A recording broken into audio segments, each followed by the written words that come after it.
Are you ready with music or no?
Well, hello, everyone. I see you all are loading in. I'm going to let you all load right on in. Welcome to this Sunday's Win with Black Women. We'll let the numbers keep going up as you all are loading into this Win with Black Women Sunday. I see all of you all are putting lots of hearts and prayers and so much ahead of you. It is just so wonderful to see you all tonight. I'll let you all load in. Keep loading in while we get started. Hope you're doing great.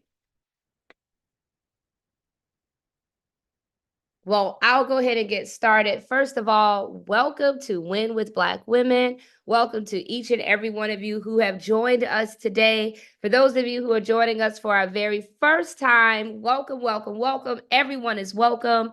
Just a little bit. We do this every single Sunday. We've been doing it for almost 4 years now to tell this story, over 4 years now, to share this story of how we came about. So, if you're joining Win with Black Women for the first time, my name is Joteka Edie, and I am honored to spend most Sunday nights with amazing women from across the country, Black women who've been joining us. So, my job is to welcome you and to share a little bit of the ground rules and what to expect tonight. So, Win with Black Women, we are an connected group of Black women leaders who come in our individual capacities from across the country. We are Black women that are in tech. We are Black women that are in business, Black women in sports, entertainment, labor, education, faith, movement, Black women public servants, Black women elected officials. We are Black women that are leading across this country. We all decided 4 years ago, we came together around our collective concern around the treatment of Black women as it related to who was going to be the next vice president of the United States. And so on August the 1st, 2020, about 90 of us got on a call and we decided to pen an open letter speaking out against racism and sexism as it related to Black women in that political process. Well, since then, we have certainly grown to now well over 100,000 women in our network. It's such a beautiful thing. But to take you back 4 years ago, that night, Black women, we decided that we weren't going to stop there. We were going to follow the leadership that Black women, a very talented, very smart, sharp group of Black women strategists and activists, had begun the conversations on pushing then Vice President Joe Biden to ensure that vice presidential pick would be a Black woman. And so Win with Black Women followed in their leadership and followed to support that work that had already been started. And we wanted to make it very clear that we were in full support for there to be a Black woman at the top of the ticket. And so we worked in partnership with other Black women organizations and Black women. And we all were very excited and we were joyous in seeing and witnessing the nation's first Black woman vice president and Vice President Kamala Harris. We said we weren't going to stop then. We continued our work and we decided that we were going to do a number of things. One, making sure that the Biden-Harris administration had a plethora of Black women in pivotal positions, whether she was cabinet secretary, ambassador, or whether or not she was the first Black woman on the United States Supreme Court or the first Black woman on the Federal Reserve Board, and so forth. That has been the work of Win with Black Women. Additionally, we have also worked in other areas, whether it has been in business and making sure that we support Black women business leaders, that we support Black women authors, that we support Black women in film and television, that we support Black women in music, or that we've come together around our collective power to support our sisters in the WNBA Players Association with the work that they did to lead to make sure that our sister Brittany Griner is home. That has been the work of Win with Black Women. And to sum it up, it's three main goals. Number one, speaking out against racism and sexism wherever it exists against a Black woman, whether it's in the political realm or sports and entertainment or anywhere. Number two, working in our individual capacities to elect Black women up and down the ballot. And number three, making sure that we use our collective power to ensure that we are elevating the power and the positive image of Black women, and particularly that of Black women-led and Black women-centered organizations. That has been the work of Win with Black Women for the last 4 years. And we were so proud on July 21st this year that 44,000 additional friends join us on this Zoom and another 50,000 outside to watch our Zoom. And it has sparked what has been a powerful movement of other groups who have joined with us. Many of you who are joining and watching us today that have organized together, and you'll hear more about that later in this call. Those groups have mobilized now millions of people and raised over $20 million. And we're so excited that even the partnership that we had with Oprah Winfrey, we love Miss Oprah, who is a Win with Black Women OG, has now, and we're hearing reports of nearly $100 million raised by the campaign. That has been the work of Black women at the helm organizing, and that's the work that we do. At Win with Black Women, there's a couple of things if you're an OG. We love the chat, so make sure you use the chat, but also there is a resource button.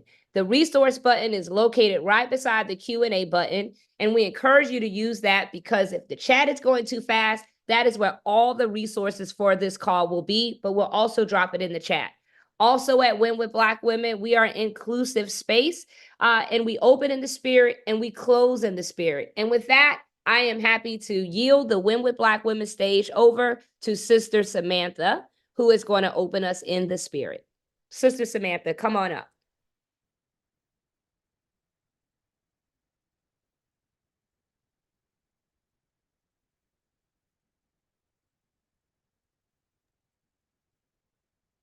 All right. Good evening, sisters. We open in the spirit with excitement and gratefulness for all the things that God is doing. Can you all hear me? Okay. All right. For all the things that God is doing with Win with Black Women and all that he's doing in our lives. We are a dynamic group of creators, visionaries, and dreamers. And sometimes because of that, we get in our own way. Sometimes we think that we are so powerful that we know what our life is going to look like. I want to reintroduce you tonight to some powerful P words, words that will remind us of how much God is truly in control. Provision, process, purpose, and peace.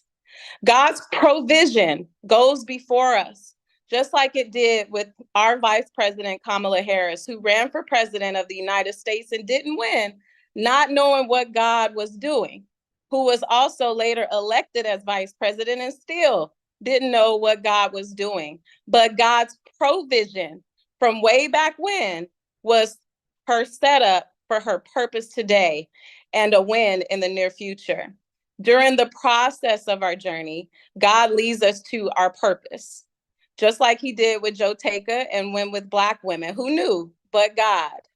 And lastly, his peace, as we know, passeth all understanding, that when we think the timing is off, God sets it up perfectly and redeems the time.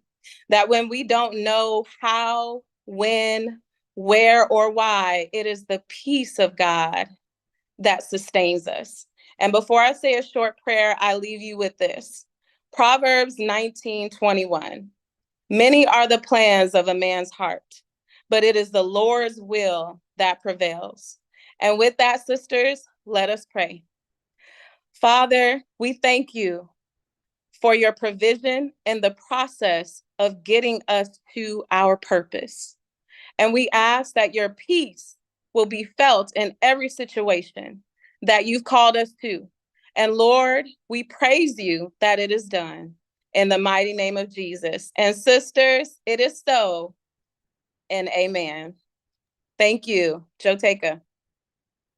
Thank you so much, Sister Samantha. And it is so. Sisters, we're going to keep moving right along, and we're going to come back to a report. Our sister Rachel is not here as of yet. We're going to come back because there is a big report from our press team on that. And we're going to go to, y'all keep asking about the bag. Where is the bag? Well, y'all know where the bag resides. It resides with our sister Star Jones. Sister Star Jones, come on up to the Win with Black Women stage for a big Brown Girls fundraising collective update on all things fundraising. Star Jones, where are you, my sister? It's Star with the bag. Let's welcome Star Jones to the stage. Weird. I think I have to learn how to turn this camera on. Let me see if I can do that. Okay. Several degrees, and I still have to figure out how to do the technology. Thank you, everybody. Over to you, Star. Glad to be back. I am so glad to be back with you all here at Win with Black Women and have the opportunity to give you the exciting news. You know, every time I get an opportunity to address you, I just think back to 2020 when we first began the Brown Girls Fundraising Collective. Obviously it was to assist the vice president and her efforts, as well as other allies who were running for office, but to show the full breadth of power that Black and Brown women had with our purse strings, because we're the ones who actually control the bag. And so, of course, Joteka asked me to jumpstart all over again for this election season. And when I tell you, the Brown girls have just stepped up like nobody's business. So I'm very proud to give you an update today as of Sunday, September 22nd. This is amazing news. Brown Girls Fundraising Collective have now raised over $2.75 million for the Harris Victory Fund. Did you hear me? I said $2.75 million, and it is still coming in. And when you hear that number, in comparison to some people who are talking about 100 million, 30 million, I want you to know what that 2.75 represents. Those are 20,000 individual donors that make up the Brown Girls Fundraising Collective. 20,000 individual donors. We have literally 842 contributions of $1,000 or more. And remember, the first challenge that I put for us for 2024 was to get 1,000 women to give $1,000 so that we could raise $1 million. And we now have 842 contributions of $1,000 or more, and more than 10,000 people have made donations of at least $100. You can see the numbers, and you know that is one of my important aspects of Brown Girls Fundraising Collective, is to have complete transparency so that the sisters know every single dollar that you give goes directly to the Harris Victory Fund. It doesn't go through anybody else's fingers. I can see every name, the date, and the time of every contribution so that we have complete accountability. I know exactly who put what in. And so the total amount of our contributions are indeed 2.756, 129.68.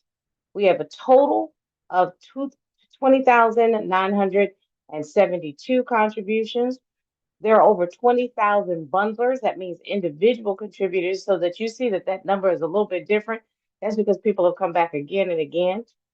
Over $1,000, again, 842 people. Our average contribution is $118. So you do not have to have $1 zillion to participate and to have some skin in the game, as I like to say. I'd like to tell you about Unite for America contributions.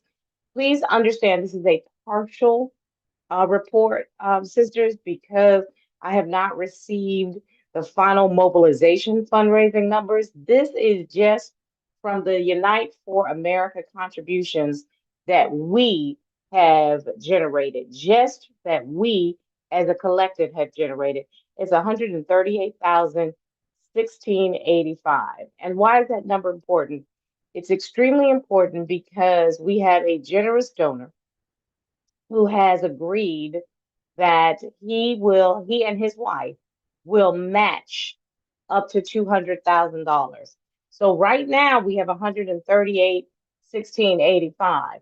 But I venture to guess over the course of this evening, hint, hint, and the following 24 hours, we will get to that $200,000. You will note that we have the affiliated bundlers, and that's what I call the collective. These are the sisters who actually have joined the fundraising efforts and wanted to be a part of the Brown Girls Fundraising Collective. And that means $250,000. That's that number, 252,839.65. That's from affiliated bundlers, meaning people who are raising money as a part of our collective, not just what you all give, but people who are actively raising money. And I wanted to highlight some of the Brown Girls Fundraising affiliated bundlers. These are the people who are out there that are doing the darn thing. Africans for the Diaspora, Bay Area Women United, Black Women for Kamala, Tia Brinkley, Laurencia Colbert, my girl Reese with the receipts, Ambassador Susan Johnson Cook, Win with Black Doctors. Everybody is doing their own events to contribute to the effort. And so, again, we're waiting for those final mobilization fundraising numbers for the Unite for America event. I do expect that our numbers will go up exponentially. Sisters, we continue to bring something to the table other than an appetite. And I could not be more proud to do this on behalf of the Vice President of the United States, or as I like to call her, the future president. Thank you again, ladies. I look forward to a bigger report next time. Well, thank you so much, Star Jones. And one thing that we believe here at Win with Black Women is giving out flowers. And certainly so many flowers to you, Star, for just leading us in our fundraising efforts. And often we hear the $2.7 million that we have taken and we have given out on just one link from us. But what's important to note is that our work and Star's vision and leadership on that first night on July 21st has sparked more than $20 million from other groups that you'll hear about later tonight that many of you all saw at Unite who were inspired by us, our collective, our work. They saw our model and said, we're going to fundraise, we're going to get on a Zoom, we're going to organize, we're going to show our support for Vice President Kamala Harris. And so you hear and you see the direct dollars, but we have inspired more than $20 million. And as Star said, we have not gotten the numbers back from Unite for America, but we anticipate it will be a very big number. And there is no denying the work that Win with Black Women and Black women had put in to that event, partnering with our good sister Oprah Winfrey for those 24 hours and that time during the campaign where all of those resources flooded in. I want us as Black women to stand proud and claim every aspect of what we have inspired and the work that we've done. And Star, thank you for always leading the way. Thank you, sisters. Thank you. Sisters, we're going to keep going right on our agenda. Our sister who keeps us in the press, Rachel Lorlander, is on a flight and her flight got redirected and she's not with us, but of course, she has a report for us. And our good sister, Jewel Love, is ready to come on up and share the report. There you are. Hi, Sora Jewel. I'm going to turn it over to you to give us the report from our sister Rachel. Now, we have been deep in the press all week. I mean, when you got Oprah Winfrey and the Vice President of the United States coming together with 140 groups, there's a lot of press there. So over to you, Jewel. Thank you so much, Joteka. Deep, deep, deep in the press. So I'm very happy on behalf of Rachel to share the media coverage report for Unite for America 2024 for the week of September 16th through the 22nd. So let's go to the slide by the numbers. Well, sisters, take a look. These are the numbers in terms of our reach, print and online. 12,000 plus online mentions, 6,600 unique authors, 52.7 billion when you look at the total reach. Let's take a look at television and radio. 10,733 TV mentions, 3,913 radio mentions. And when you look at broadcast as an audience, 32.5 billion. Woo! And let's take a look at this slide with all of the various outlets across print and television, radio, online. We are impacting the world. And then you look here at the global reach when we can sort of really see across all of these amazing continents our impact. Rachel has this slide in here next about how we have been making history this past week.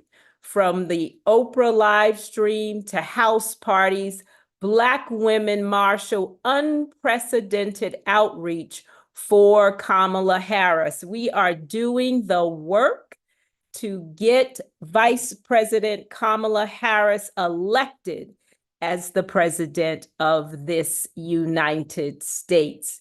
And then look at here, look at here, look at here. Fortune's most powerful women. We see our wonderful leader, meet Joteka Edie, whose weekly Zoom call created the most potent campaign tool of 2024.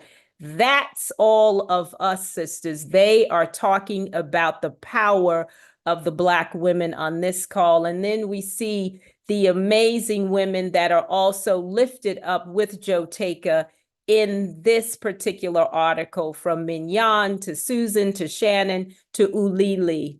And then capping off, Unite for America with our wonderful sister, Oprah Winfrey. And so Rachel has also included this video that we're going to show you from Unite for America, which happened this week. Joteka Edie is here, and you describe Win with Black Women as a collective love letter to ourselves. I know you all been doing this a long time. I was on a lot of calls with y'all in 2020, but we ain't never seen nothing like this before, right? Stand up, tell us what is happening.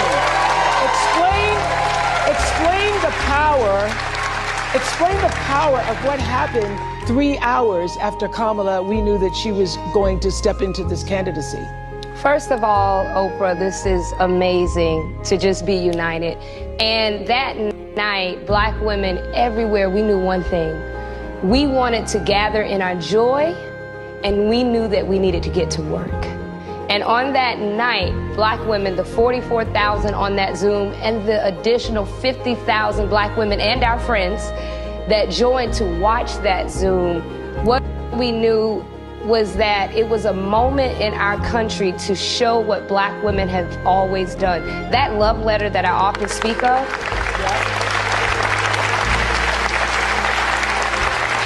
that love letter is a letter that started years before any of us in this room, you, myself, were even born. And it started by Black women years ago who knew this moment would be here.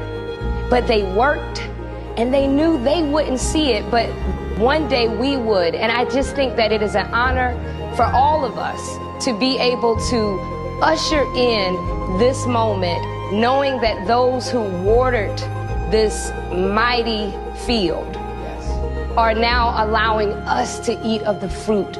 Whoa! Of the trees that is there. Thank you so much.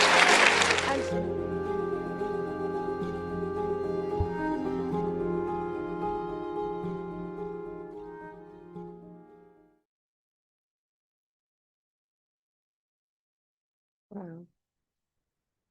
Thank you.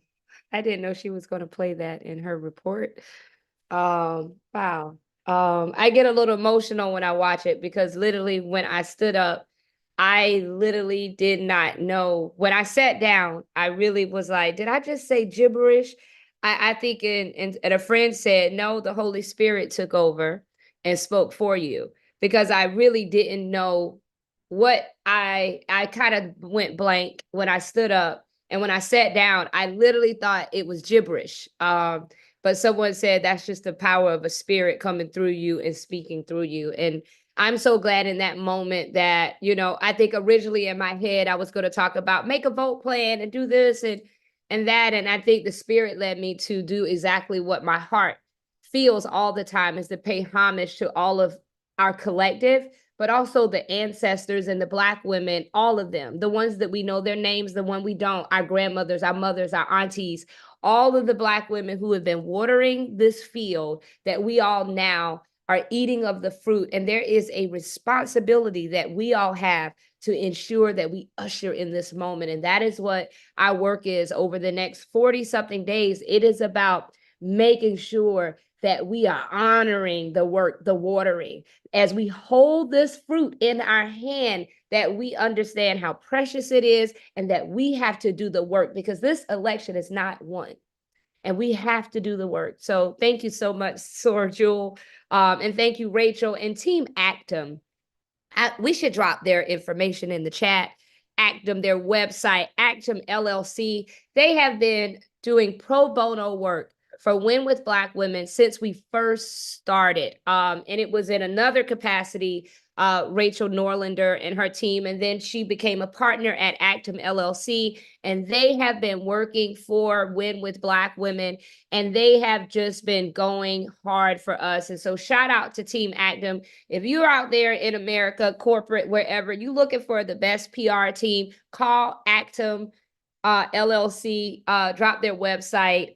They have just been doing a great amount of work. I'm going to take a moment of personal privilege to say hi to my cousin Tammy. I see my cousin Tammy McFadden. She's out there. I see her peeking green hearts. Not everybody in the family went the right way. Much love to you, Tammy. I love you. And hello to all of our D9 sisters. It's all love and sisterly to see you out there with us tonight, and all of our Black women sisters, the Links, the girlfriends, everybody, all out there, Sigma Gamma Rho, Phi Beta, Sigma Gamma Rho, Zeta Phi Beta. I see all your hearts in the chat. And my sorors out at Delta Sigma Theta Sorority Incorporated, Alpha Kappa Alpha Sorority Incorporated. So many. I see the Jack and Jills in there. All of you are out there in the chat, and it's so wonderful to see all of your hearts.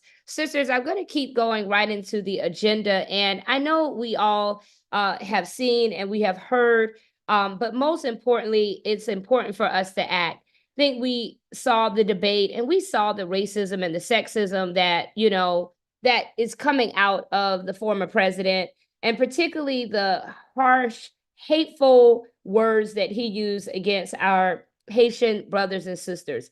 It doesn't necessarily need repeating because we know that it's lies, but it's harmful and it's dangerous. And it's important for us, as we've always done at Win with Black Women, to give space to sisters that are leading.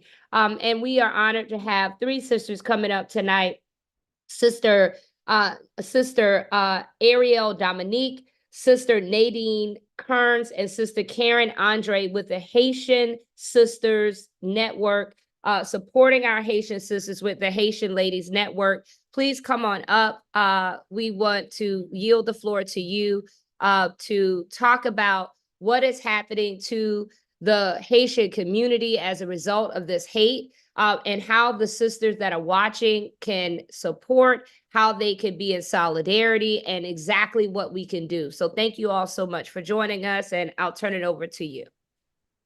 Well, thank you so much for receiving us today. It's really an honor for us to be here. I have first to commend Win with Black Women for the tremendous job they have done to help elect the first Black woman president of the United States, Kamala Harris. My name is Ariel Dominique. I'm a co-founder and board member of the Haitian Ladies Network, the largest network of women of Haitian descent all over the world. I'm also an executive director of the Haitian American Foundation for Democracy, whose mission is to engage the diaspora to promote democracy, inclusion, and human rights. But I'm not here in that capacity today. I'm here as an individual, as a woman of Haitian descent living in the United States, as a woman who knows that Haitians have been part of the fabric of the American fabric for as long as we can remember, whether it's the city of Chicago, whether it's the Civil War, you name it. We have been part of this country and contributing to this country in every sector. And, as you know, we have been really under assault, and we are under tremendous pain, but also tremendous danger.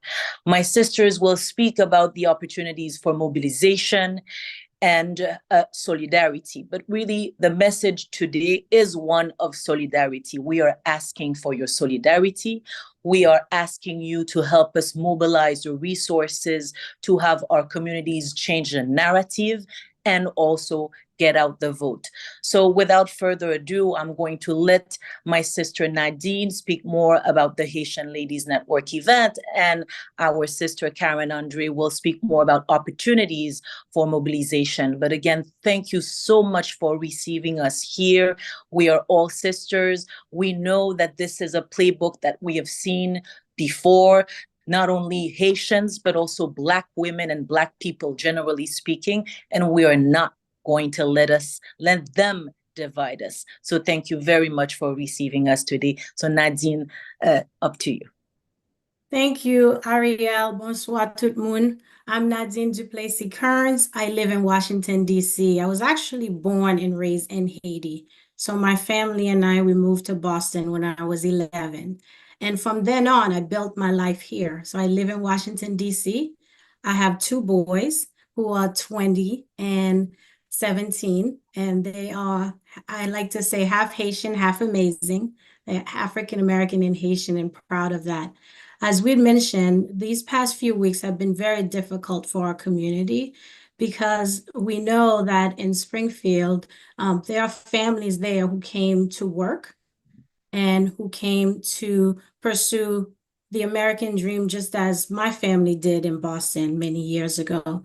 And so we are here to just bring awareness, as Ariel mentioned. We're here in our individual capacities as women, as sisters, to say thank you for standing with us. And we're here in solidarity with all of you all as well.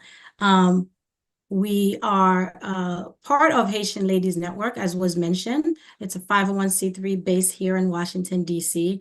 And we work to mobilize women to empower ourselves to take action to lead social and economic change worldwide in our home state, our homeland, as well as in the U.S. that we now call home.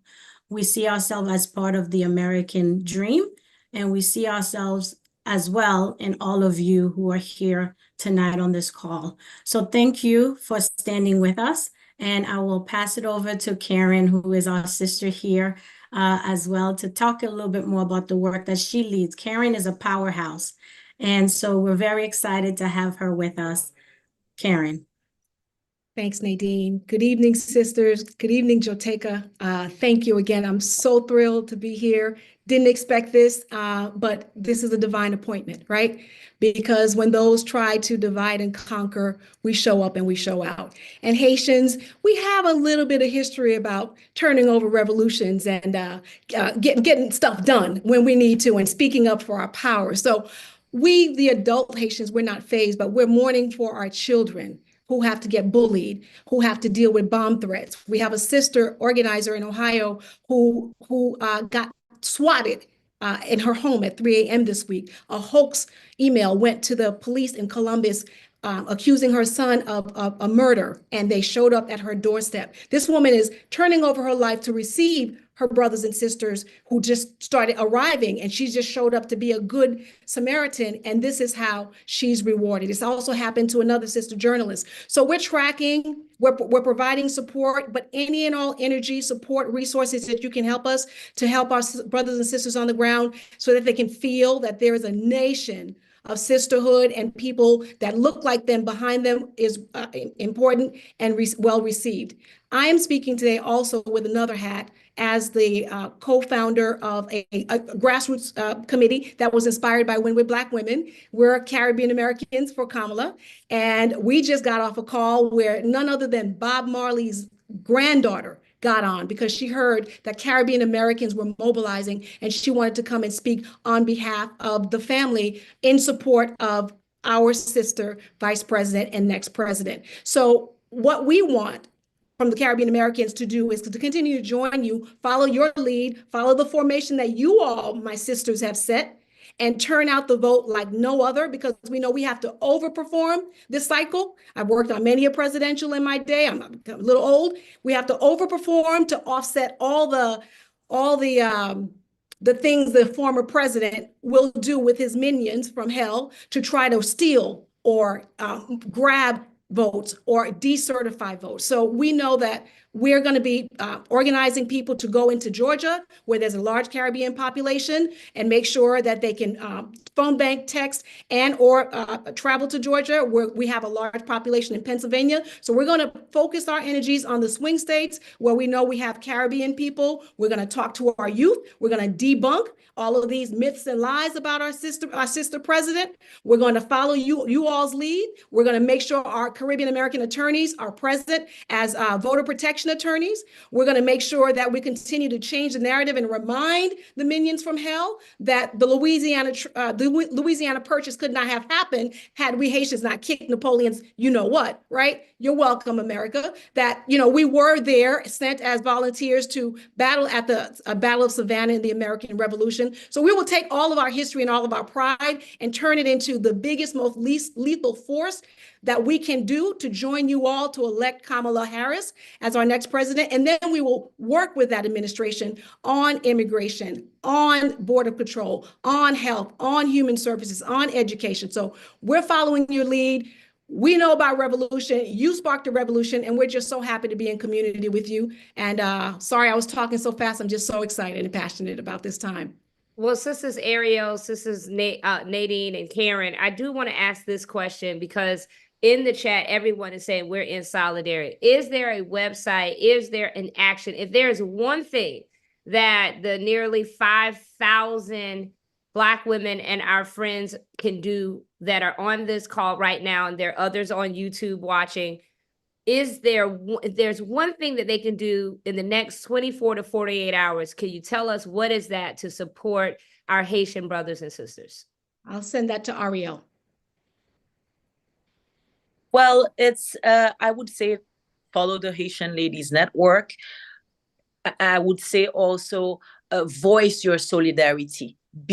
So you can follow us, the Haitian American Foundation for Democracy, and there's a host of organizations, led by Haitians in the United States, but it's really to voice your solidarity, to voice your disagreement with what's being said about us. And it's also to join, the campaigns in Georgia, to join in solidarity in Georgia, in Pennsylvania, and in Florida. So traditionally, we are in Florida, we are in New York, and in Boston, but there are new communities in Georgia, in Indiana, in Texas, and in Pennsylvania that can make the difference. So again, volunteers in campaigns where Haitians are, and make sure that you find your Haitians in those states where you can help them mobilize and get the resources that they need to get out the vote.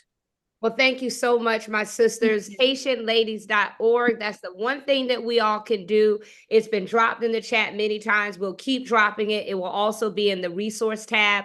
Thank you so much. We stand in solidarity because we know that we can only root out hate with light. Thank you all so much. Thank you. Thank you. Sisters, we're going to go right into our agenda, and we're now going to put up some special transition music video inspiration to transition this conversation. I'm going to turn it over to the tech team for that transition. Here we go. Hey, Queen. Hey, Queen. Hey, Queen. Sister.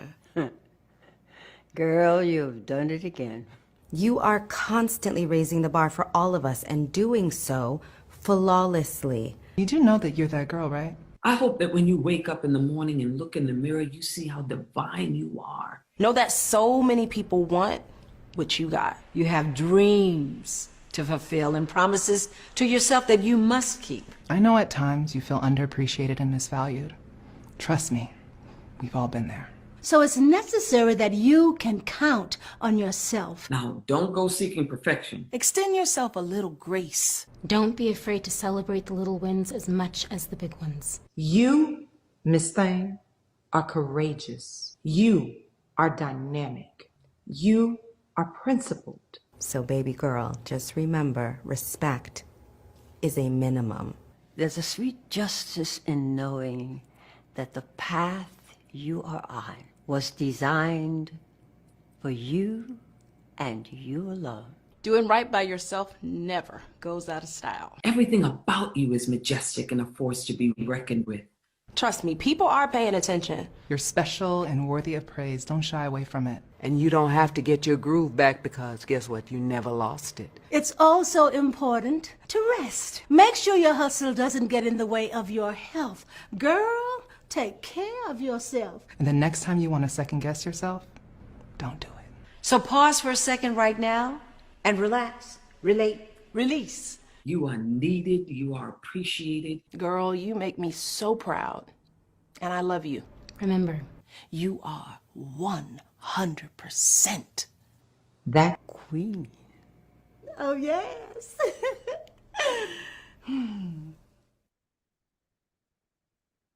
You know, I think we all needed to see that. I think just in the chat, shout out to the amazing actress. She is just a thespian. Brandy Evans, who is out there in the audience. I see you out there, Soror. Y'all got to make sure you're getting ready for P-Valley. That's coming back to television everywhere. Shout out. Hi, Brandy. Let's give her all a big amount of love. I see our good sister, Yvette Lee Bowser. She's also in the audience as well. You know, she gave us the Maxine Shaw Effect, Living Single, Unprisoned, and so many other projects in between. So let's make sure we're giving them some love as well. They might just join after hours. You never know. We may see them. But what a beautiful way to transition. And I always love it when we transition because I can clearly say we are now moving into a very partisan conversation where it is all things. We are for Vice President Kamala Harris as the 47th president of the United States of America. We get ready to go into that mode, y'all. You know, the beginning of our conversations are very friendly for those who need to be in a nonpartisan way. But here we're shouting from the rooftops that we are all for Kamala Harris as the next president of the United States. We wanted to start off very quickly, and y'all see in the agenda when we talk about one voice, one fight. And it's our call to action between now and November. And what we're going to be bringing to you all is a one-pager. And it's just going to be very, very clear. And I know that I believe Donna Brazile is out there. And if she is, you know, I always yield the conversation to Donna Brazile when it comes to having a conversation about what it's going to take for us to win. And you're going to hear a very detailed report from our sister Holly Holiday about the organizing and all the resources and tools. But sisters, it is a very close election. And the one thing that we have to do between now and November is making sure that we ourselves, our families, our friends, our communities are making a vote plan. And you can go to the Win with Black Women website. At the front of the website, you can do everything. You can check your polling location. You can register to vote. You can get information on early voting. All of that information is there. But it's important that we are making a vote plan, that we are also doing more to, as Michelle Obama said, to do something. So that is the mode that we are going in on Win with Black Women. And just to be very clear, you're going to hear this from Holly a little bit later tonight. On Mondays, Win with Black Women hosts an all-state organizing call where women get on these calls very much like this. But what's neat is that we open up all like more than 40 states, and everybody goes into their state room. And that is where all the organizing is happening. There's door knocking that took place this weekend with the sisters, with Win with Black Women in Maryland, in solidarity with other Black women organizations, Black Women's Roundtable, the Power of the Ballot tour that's going on. NCNW are making sure that we are registering high school students and those that are just turning 18. There's a lot of work going on, and there's information on the website on how you can plug into those activities, and that happens on Monday. But the most important thing that you can do between now and Election Day is, one, for yourself to make a vote plan. There's early voting that is starting, mail-in ballots as early as now in Maryland. Those ballots are hitting mailboxes. We're going to be sharing that information. We have to be information resources in our communities, and just as simple as our households. Because I think what we heard on Unite for America, Big Gretch, Governor Whitmer, said that in Michigan, the last cycle, the election was lost by 11,000 votes. That amounted to 2 votes per precinct. And I'm pretty sure that each of us have at least 2 people in our immediate network that we can make sure that they are getting out to vote. So that is going to be something you're going to hear over and over and over and over and over again from us. And hopefully Donna Brazil will come on some point later tonight and talk to us about some of the deadlines and the pathway to get to 270 electoral votes, because that is what it's going to take. We already are hearing about the shenanigans that are happening, and we're going to hear about that a little bit in just a few minutes. But we're going to have to, as our good sister said, just a few minutes ago, we have to over-index, because there is a concentrated effort for them to try to take away our votes. They're going to try to do it in the courtroom. So we need to over-index, and we need to bank as many votes as we can early. Early voting is going to be very powerful, and it is going to be very widespread. Starting around October 1st, just about across the country, there will be a lot of states early voting. So go to our website. Holly's going to talk to you more in detail, but we wanted to make sure that we got this to you early in this agenda. Make a vote plan. I'm next really excited to bring up this next special guest. She is a world-renowned spiritual healer, someone who talks about our healing, our well-being, and someone who is no stranger to Win with Black Women. We are excited to have Sister Koya Webb joining us. I'm going to bring her up to the Win with Black Women stage. We're just excited that she is joining us to talk to us. Sister Koya, how are you? And welcome to Win with Black Women. Thank you so much, Joteka. It is such an honor. And thank you for what you have been doing for the last 4 years. You and all the incredible women on this call. It is just phenomenal. So thank you for having me tonight. Thank you so much. So I wanted to talk to you because you actually think a lot about our holistic healing of who we are and the wholeness of Black women. What would you say to the 5,000 Black women that are, and our friends that are watching us in this moment, about our wholeness, but also the very unique and very special nature of this moment? This moment is, of course, we're making history, right? So I think it's so important, the work that our ancestors have done, as you said so eloquently when you were in that interview with Oprah. It's like we are on the shoulders of our ancestors. They fought so hard for us to be able to vote, to have the privileges that we enjoy today. So I think it's so important that when we look at Kamala Harris, we see all of the seeds that they planted now sprouting up. So we get this opportunity to be a part of that. So what's healing for humanity, first of all, is a woman. You know, we are the nurturers of the world. So having a woman president, and especially a Black woman president, is nurturing for humanity. No matter what she does, just seeing a Black woman president lets us know that we are worthy, lets us know that it is possible. And then seeing this mobilization of all of us coming together, no matter what happened, is what we need to heal humanity. We need to come together as women. We need to come together as Black women. And I do think that is a profound way that we're going to experience collective healing.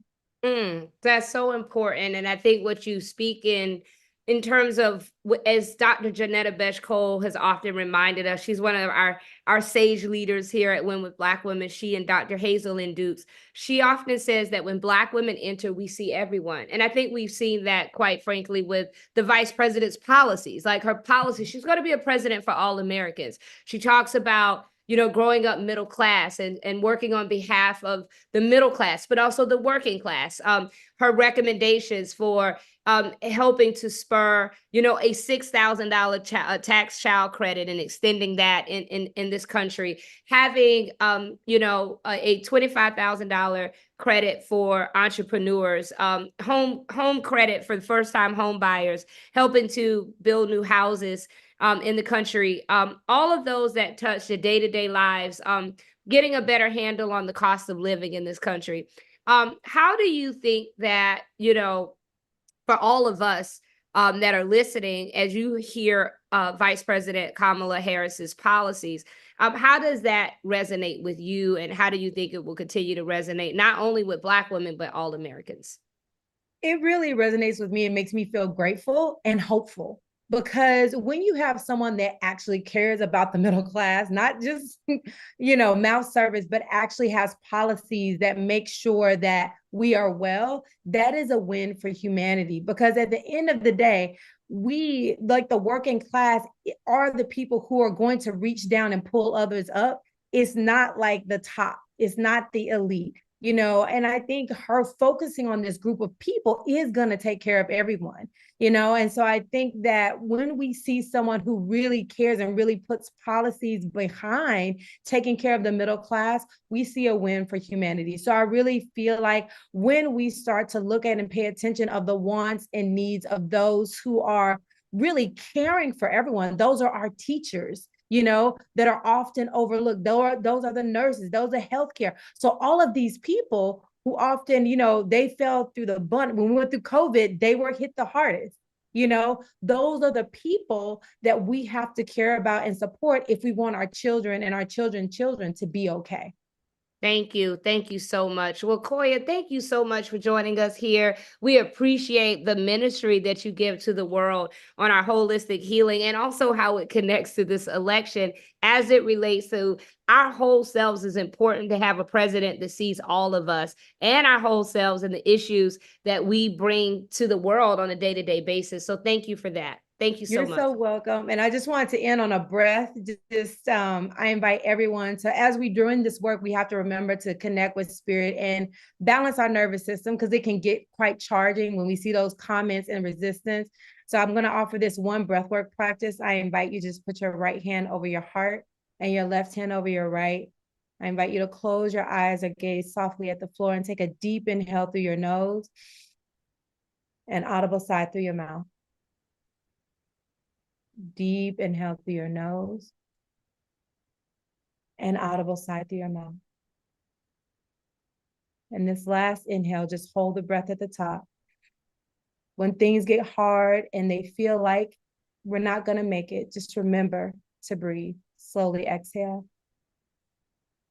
So grateful for this opportunity to heal together, to build together, and to thrive together. Thank you so much for this opportunity. Thank you, Mo, so much for this, Sister Koya. Thank you. Thank you. Well, sisters, I think we all needed that breath work. It is so important for us to stop, as she says, and breathe. All righty. Thank you so much. Well, sisters, we're going to keep going on our agenda.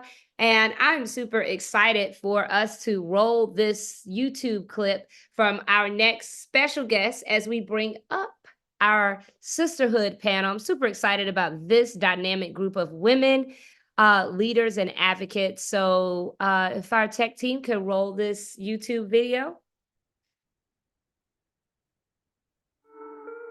A big day in Philadelphia. Happy voter registration day to the whole state.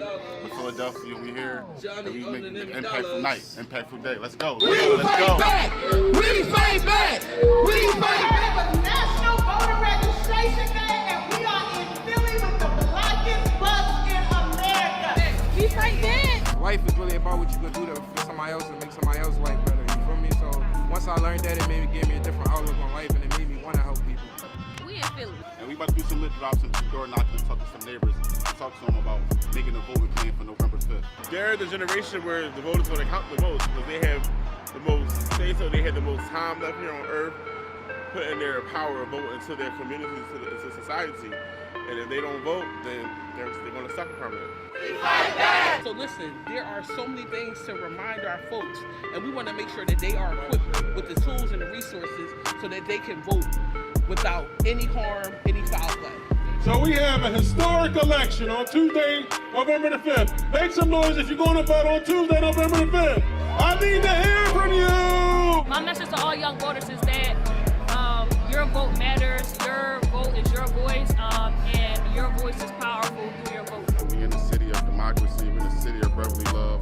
I urge our folks to get out to vote, to build some power for ourselves. So elections matter because it matters who's in that decision-making power seat. And what you guys are doing today is just to encouraging everybody to go out and make sure that they vote on November 5th.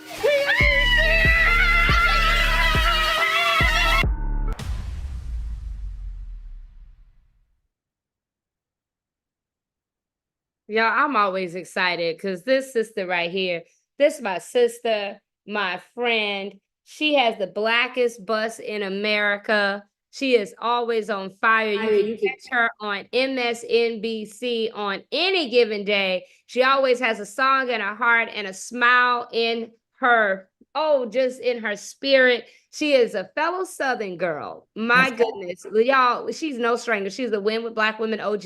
She's been here since the very first call. Y'all, Sister Latasha Brown, everybody. I know the chat is going crazy. Chat is going crazy. All the love for you. Everybody said Black voters matter. Now, Latasha, I want to bring you up, and I know you're going to be joined by some dynamic sisters for a sister panel to discuss. All of you were in Detroit and get your reflections on that. But first, I want you to talk about just a report from the ground. What is happening on the ground? What are you seeing? What are you hearing? And what should we all be doing? So I'll be real quick. I'm so proud of you, Joteka. I don't want to step over there. I know everybody, but you have gathered this. You went with the vision that God gave you, and it has opened up an opportunity for all of us. So this is what women's leadership look like. So I just want to say thank you on that. The second thing is, I'll just say briefly of what's happening on the ground. Black Voters Matter. We're in 15 states.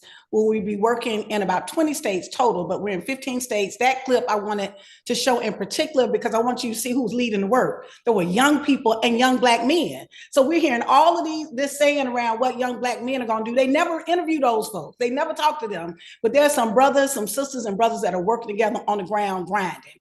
There are a couple of things I just bring up real briefly of what we're seeing.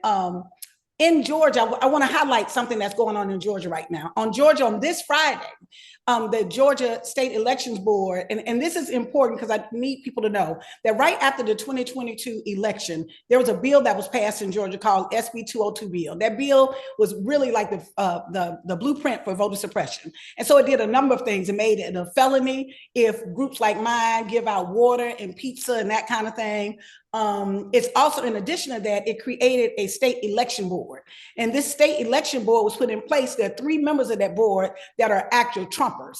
And so what has happened on this past Friday, in this month alone, they passed 2 bills around certification to change the whole process of certifying the election results. What does that mean? That on election day, that after the votes are cast, if there's one of the local elected officials that say, you know what, I think something is funny about that. They don't have to show any evidence. They don't have to show anything. That automatically it shifts kind of the certification process and can actually put shit back. This past Friday, while we were actually gathering, a group of organizations and activists gathered at the Capitol, they passed another bill that said that all of the votes in Georgia have to be hand counted twice. That you have to hand count. That's 5 million votes. There is an effort right now to literally disrupt the process. I just want to raise that to undermine and disrupt the process. And so we've got, the way I see this work, there's 3 phases of this work. There's one, I say power, peace, and presence. There's a power building. Right now, we've got to actually build our power. The sisters that are on this call, you would not be on this call if you weren't going to vote. So it's no need of me. I don't have to preach to the choir with you all, but I do want to just offer that you got to take 10 to win.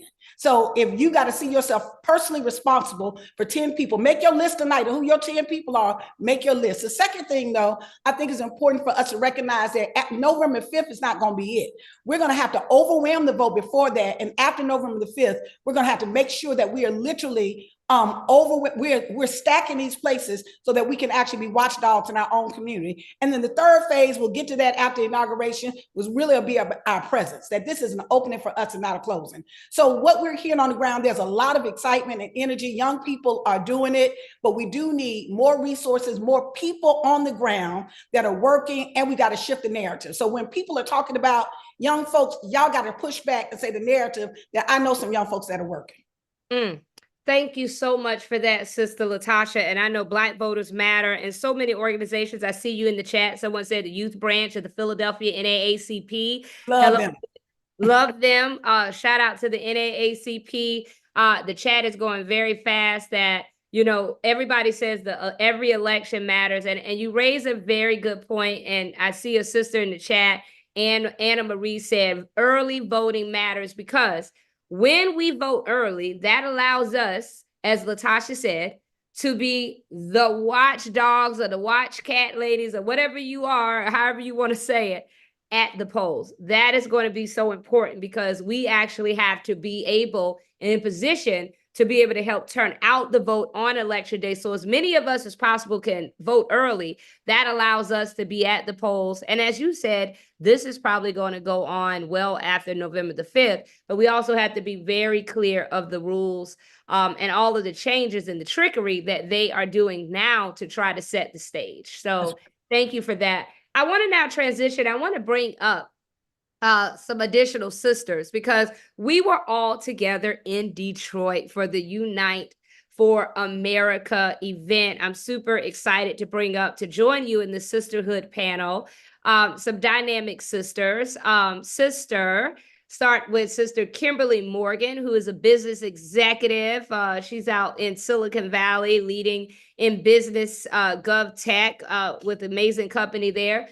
Sister Mamie Groves, who's a business executive in the hospitality industry, working with one of the largest hotel chains in the world as a senior executive there. And also Sister Yolanda Cash Jackson, who is a Win with Black Women OG. She's been with Win with Black Women since our beginning. And she also is a powerhouse lobbyist in Florida, and also leads Win with Black Women Florida. Hello, ladies. How are you?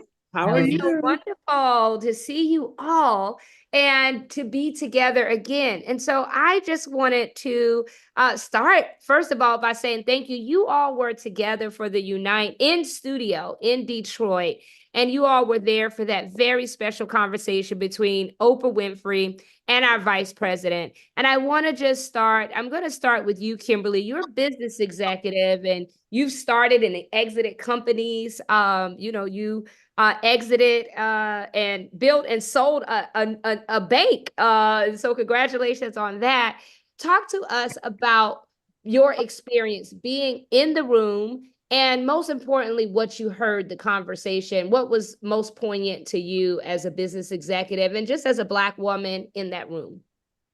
Well, thank you, Joteka. And first, I must say, I'm so proud of you, right? I can't start the conversation without saying that I can't believe we are here. It's been 4 years. And so that moment being in that room was almost a full circle moment, right? Because it was spiritual, it was emotional, it was a time where I wanted to be reflective, but I also wanted to be present, right? To hear the words and then, be reflective afterwards, because you could feel the energy in the room. It was a diverse group, right? It's what the vice president said. It was reflective of America from the screens that we saw from all of the affiliate groups around the room with the people in the room, right? And so that is what America looks like. And that is what we hope most of our companies look like, because when we have businesses that are reflective of our populations, they do better. And so as a serial entrepreneur, I kept thinking, how can we do more, right? Because I was holding on to a lot of the vice president's words, specifically around entrepreneurship and the credits and the programs that are going to be available for entrepreneurs, because that's one way to close the wealth gap, right? With respect to free enterprise, owning our own, and having those programs available and incentives available for us to start our own, right? And so I was just so grateful to be in the room, so grateful to hear the words, the reinforcement messaging from the DNC to the debate to that night in the room, and to feel the energy of all the other affiliate groups that were in the room as well. So thank you. Thank you for that. Mimi, I want to come to you. What was your experience like being in the room, and what was, a top moment or a moment that took place that really resonated with you in that space? Thank you so much, Joe Taken. Like Kimberly said, very proud of you, fellow Gamecock, fellow Sarah. So this is amazing. The number one thing that I took away, especially as a leader in operations, I'm always looking for ways to communicate more effectively. And I've been having a really hard time communicating why Kamala to people who are on the fence or thinking about voting for the other candidate. And it was something that she said at the end where she said, it's not who we're fighting against, it's what we're fighting for. And when I tell you that changed the way I am engaging with my nieces, my nephews, my family members, my mentees, when I'm communicating as to the why, it is not, we're fighting against this, is what we're fighting for.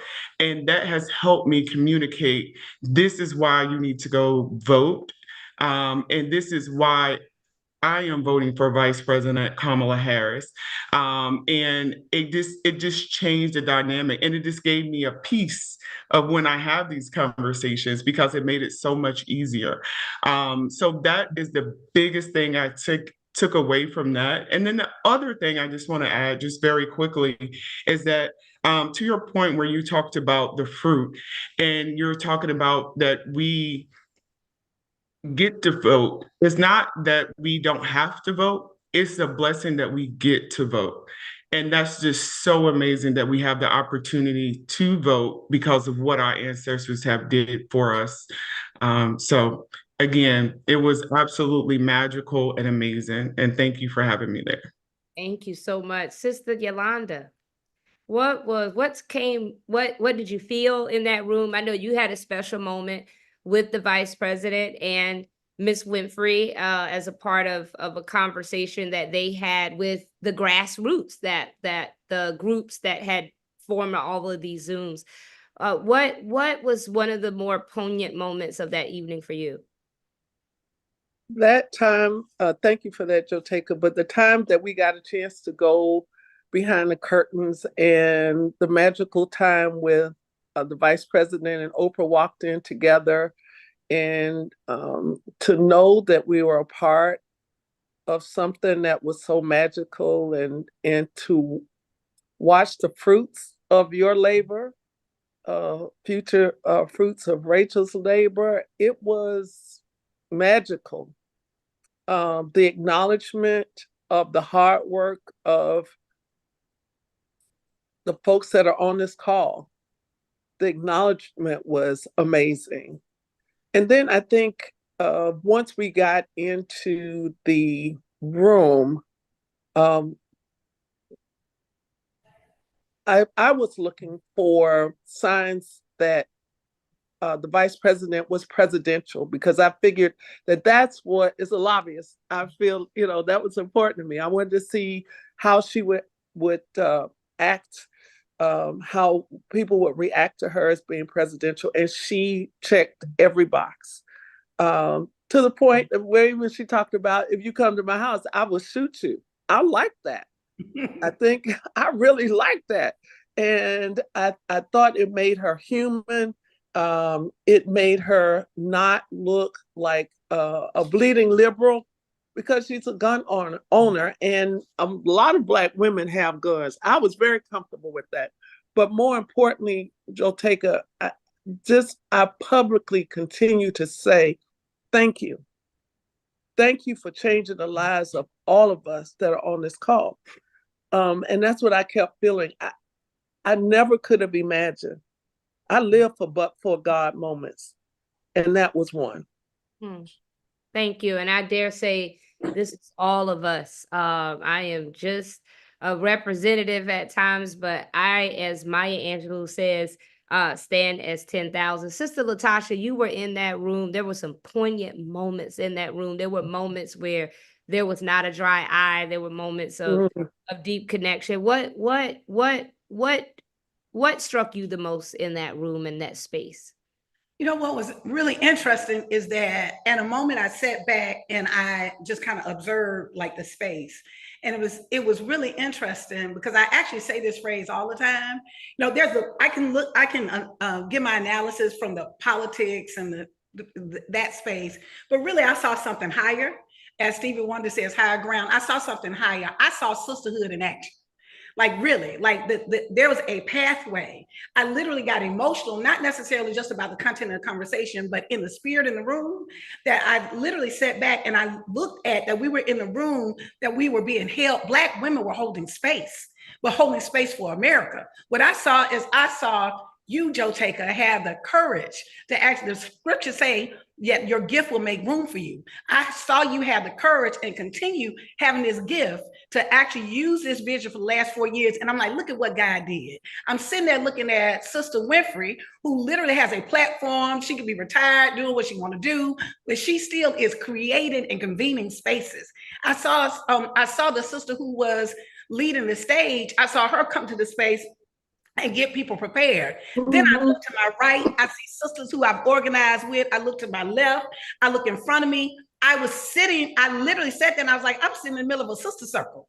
That ultimately what Black women do is we hold space, we grant grace to each other, and we create this space for us. And so for me, I literally left with this feeling around love. This is what love looks like when we're able to create. And then you had the two sisters who actually shared their own, the young women, and who shared their own tragedy, right? I'm a mother who I lost my child 1.5 years ago. I can't even talk about it now, right? And I'm further along than she is in the process. And so to get that real and that raw, to saving others, like literally opening up yourself in that space, I'm like, look how much grace Black women have, that we're able to embrace and hold and create this space that it really is around love. My phrase is, and I believe this, even though my entire adult life has been in terms of mobilizing, political mobilizing, social justice organizing, ultimately, I don't believe it's our politics that are going to save us. It's going to be our humanity. And so what I saw in that space, how we're recreating the connection for us to care about each other, to love each other. I saw people of different races, different ages, on the screen being surrounded in a circle. Like, think about it. We are in a circle. I felt like it was a prophetic moment. There's a prophetic moment that says the last will be first and the first shall be last. So here we are in this nation that we've been last, and we are leading. We're going to save our families, ourselves, and we're going to save and create. Like literally, we're the drumbeat around integrity and humanity. That's what I saw in that space. That was my biggest takeaway. It was wonderful, but the kind of energy that I saw Madam Vice President have, the kind of energy and real care and love and concern that I saw Sister Winfrey have, the real, like you, I was so proud of you. So it's all of those spaces. I would just say that if we lean into that, leaning into our integrity and our humanity, it ain't no way we can lose. Well, Joe that Baker, something powerful. I have to say something to that, to what Absolutely, you Sister talked Yolanda. about. It was a spiritual moment, and I want to hold up Galatians 6:9. It was a Galatians 6:9 moment. Don't grow weary in well doing. And we were there to be able to start to see the reap of the reward. And that's what I felt like it was. And to bear witness. There was something about us bearing witness. Yes. Those sisters that to hold that space and bear witness. Yes. That's how we change political environments. That's how we change this nation. To have enough care and concern that we can hold space for those that are hurting. Right. Oh, wow. This is powerful. I think everybody's in the chat quoting you all. I know we're recording this. We're going to have to replay some of these clips on our social media because it's so powerful. And I think you're exactly right in terms of holding space. I know for me personally, when Miss Jeanette shared the story of her beautiful daughter, Amber, and let us say Amber's name because Amber is not a statistic. She is a beautiful spirit that we uphold her and all of the families, Hadley, all of the families that spoke, the family that talked about gun violence in our schools, and that is in our communities. I know our sister Erica Ford is always on these calls. The gun violence in our communities is so real. I just thought it was just so powerful to see too. I just sort of kind of reflect and I said, wow, I mean, we have the two most powerful women in the world, and they are Black women. Vice President Kamala Harris and Oprah Winfrey, both who have ascended to the highest levels of the worlds in which they operate, together on stage, bringing us together around our collective humanity. I think that's something powerful. As we round out this, I just want to go around the bend. I'm gonna start with you, Yolanda. What is just really quickly, 5 seconds? What do you say to everyone watching as the biggest takeaway from our last Thursday night to everybody on what we should be doing?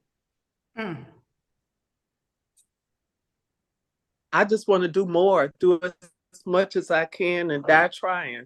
I mean, we won't get a second chance. I just feel like just falling out every day, just trying to make sure that we win. Make sure that we win. Beautifully said.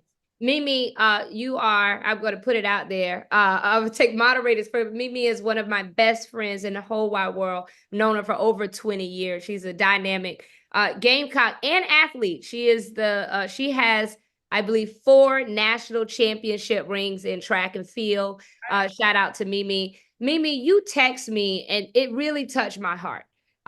What you text me that night, it was 4 a.m. in the morning after the event, and you were headed to the airport.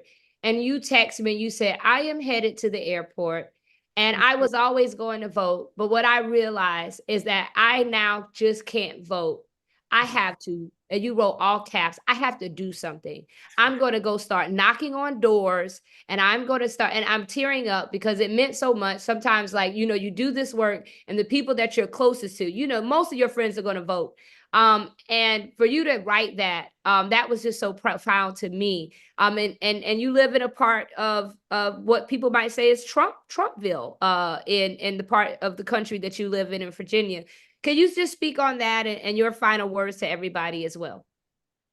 You're absolutely right. It's a lot of jokes. I always say, Joteka, I could not be in your world, the political circle. And it was amazing. And it's like, I am in that world. I live in the United States of America, so I am part of it.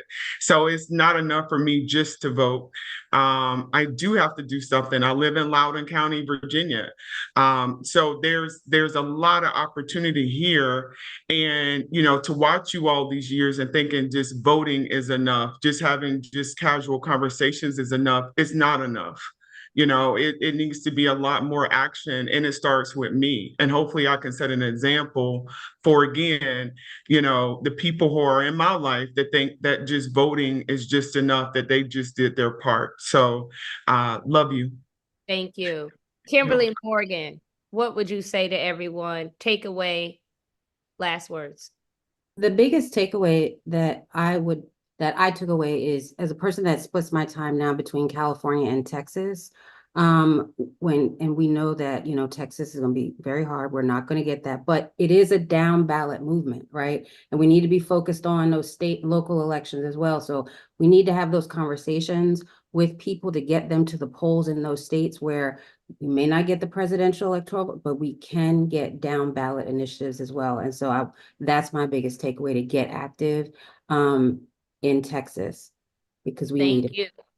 Down ballot is so important, y'all. We got 2 Black women poised to go to the United States Senate, Lisa Blunt Rochester, Angela Alston-Brooks, and a host of others. We got it with the United States House. I want to see Hakeem Jeffries as the Speaker of the House. LaTosha Brown, what do you want to leave us with? This little light of mine, I'm gonna let it shine, let it shine, let it shine, let it shine. Whenever a glass ceiling is broken, a dark room gets illuminated. So in that little crack, it illuminates the room. And we got to see ourselves, sisters, as we are light bearers. We are the carriers of light to this world. And so ultimately, this ain't the moment that we're saying we're at the end of our road. Y'all, this is the beginning. This is the beginning. We're in this space of building power. This next phase, we got to make sure there's a peaceful transition of power between now and Inauguration Day. And then we've got to literally, our presence, we got to show up, sisters. It is our moment. We have been called for such a time as this. So continue, I'll end with this phrase. Hebrew 10:24 says, let us consider how to stir up one another to love and good work. This is the good work. It's our time, sisters. It's our time. Thank you all so much. LaTosha Brown, Kimberly Morgan, Yolanda Cash Jackson, and Mamie Groves. Thank you so much for the inspiring words and the action. Sisters, we're going to keep in our agenda to our sister, Karen Finney. She keeps us on message. I'm super excited to bring up Karen Finney. Come on up, Karen, and give us the top messages for the week.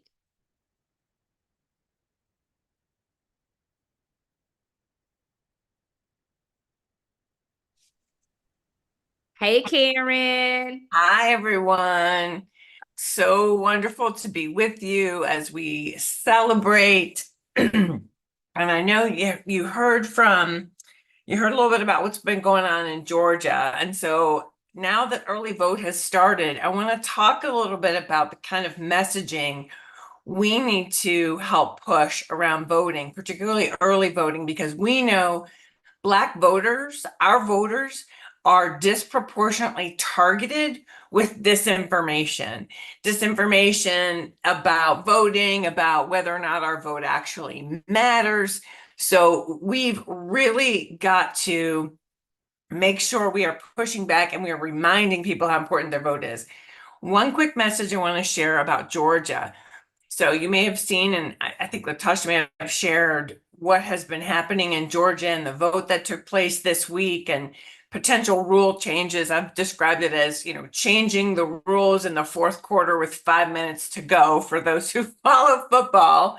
And I think it's important to acknowledge, as one of the experts in Georgia said, if the rule changes were so important, they should have happened months ago when there was time to appropriately train the poll workers. And what's happened here is I'm going to distill it to just a couple of quick points. Number one, what they've done is to insert chaos into the process.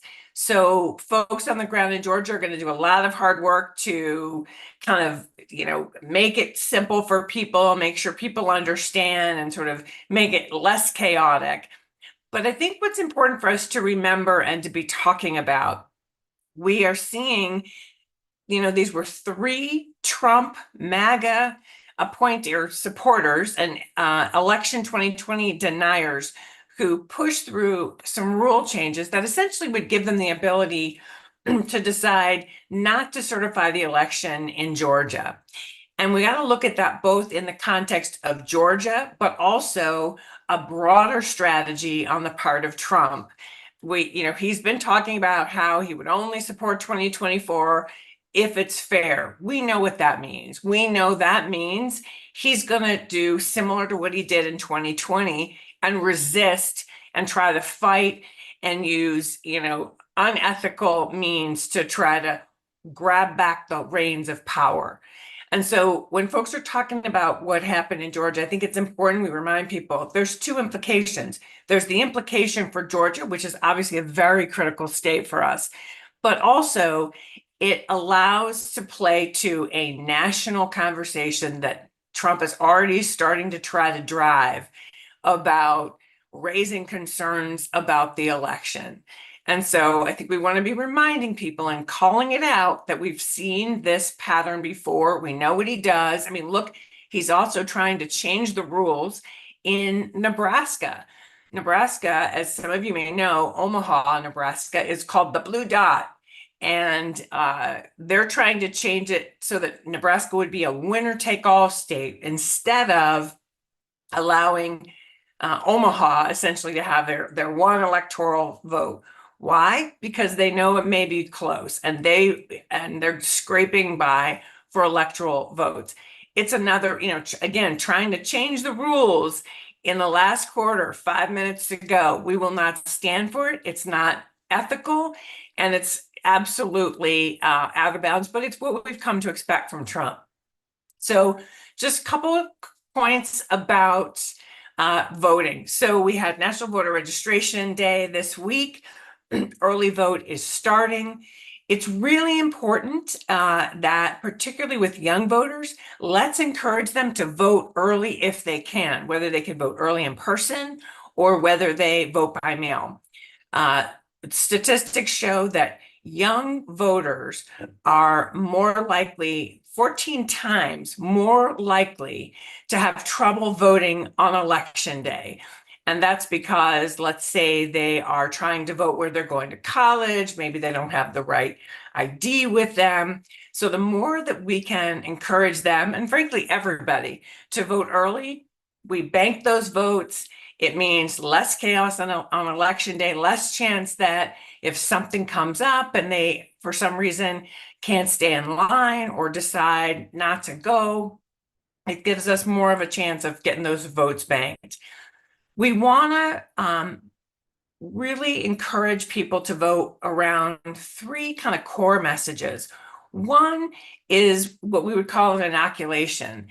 And what that is to remind people the deadlines are approaching. Go check your registration. And by the way, it's no surprise that we're seeing lies and misinformation and disinformation targeting us as election day comes nearer. Why? Because this is our power. And research is showing the more we talk about voting and our votes as our power, the more that resonates, particularly with younger voters under 40. So we want to talk about it. Yes, it's a right, it's part of our freedom, but also it's part of our power. And I always like to remind people that Georgia came down to 11,000 votes. So you can't tell me that every single vote didn't matter, right? So we want to start to inoculate people. Yeah, we know we're going to hear a lot of crazy disinformation. That happens, but we're going to stay focused in our power on using our power. And the third part, so we're going to inoculate, we're going to talk about power, and then guidance. That third part, remind people, go check your registration.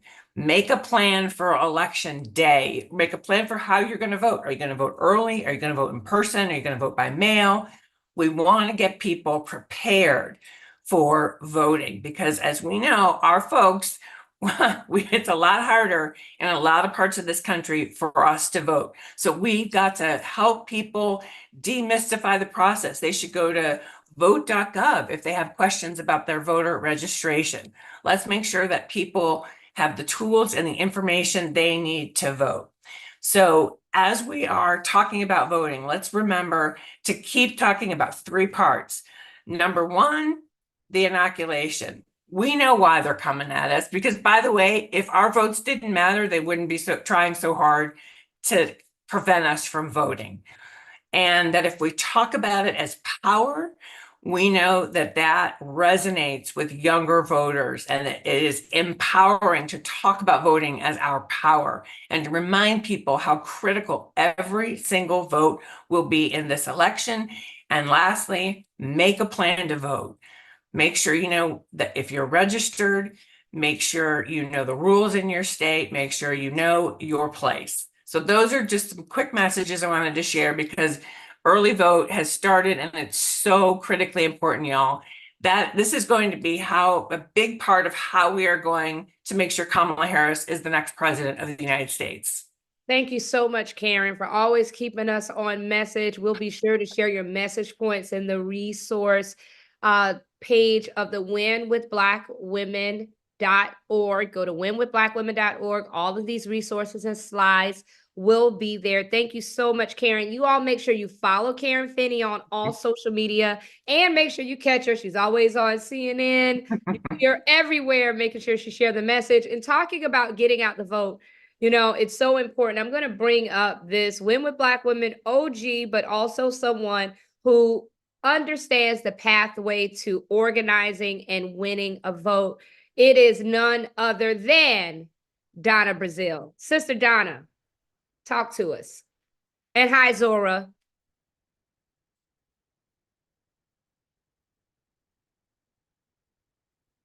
Thank you so much, Jotega.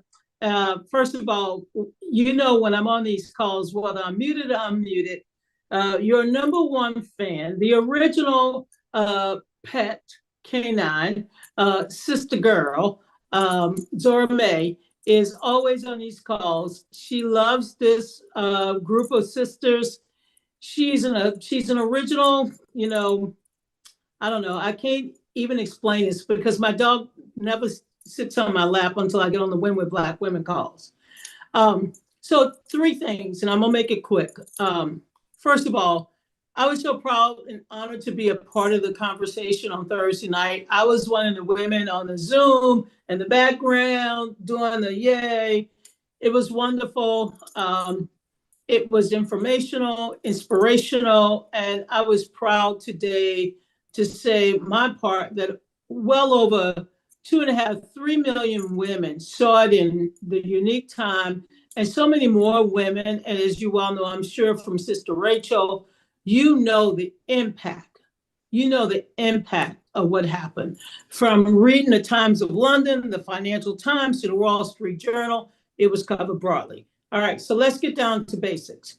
We're 43 days out. For those of you who've never worked on a presidential campaign, 11 under my belt, this is referred to as the home stretch, meaning all of the final preparations for Election Day is now occurring.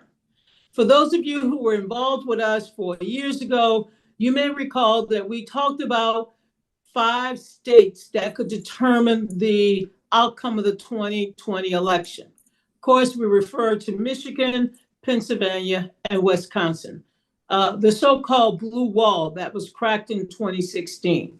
If you look across those 3 states and you analyze what occurred in 2016 versus 2020, the increase in Black women turnout, the increase in Black women voter registration and participation made the difference from 2016 to 2020. So we know we possess the power to really control the outcome of the 2024 election.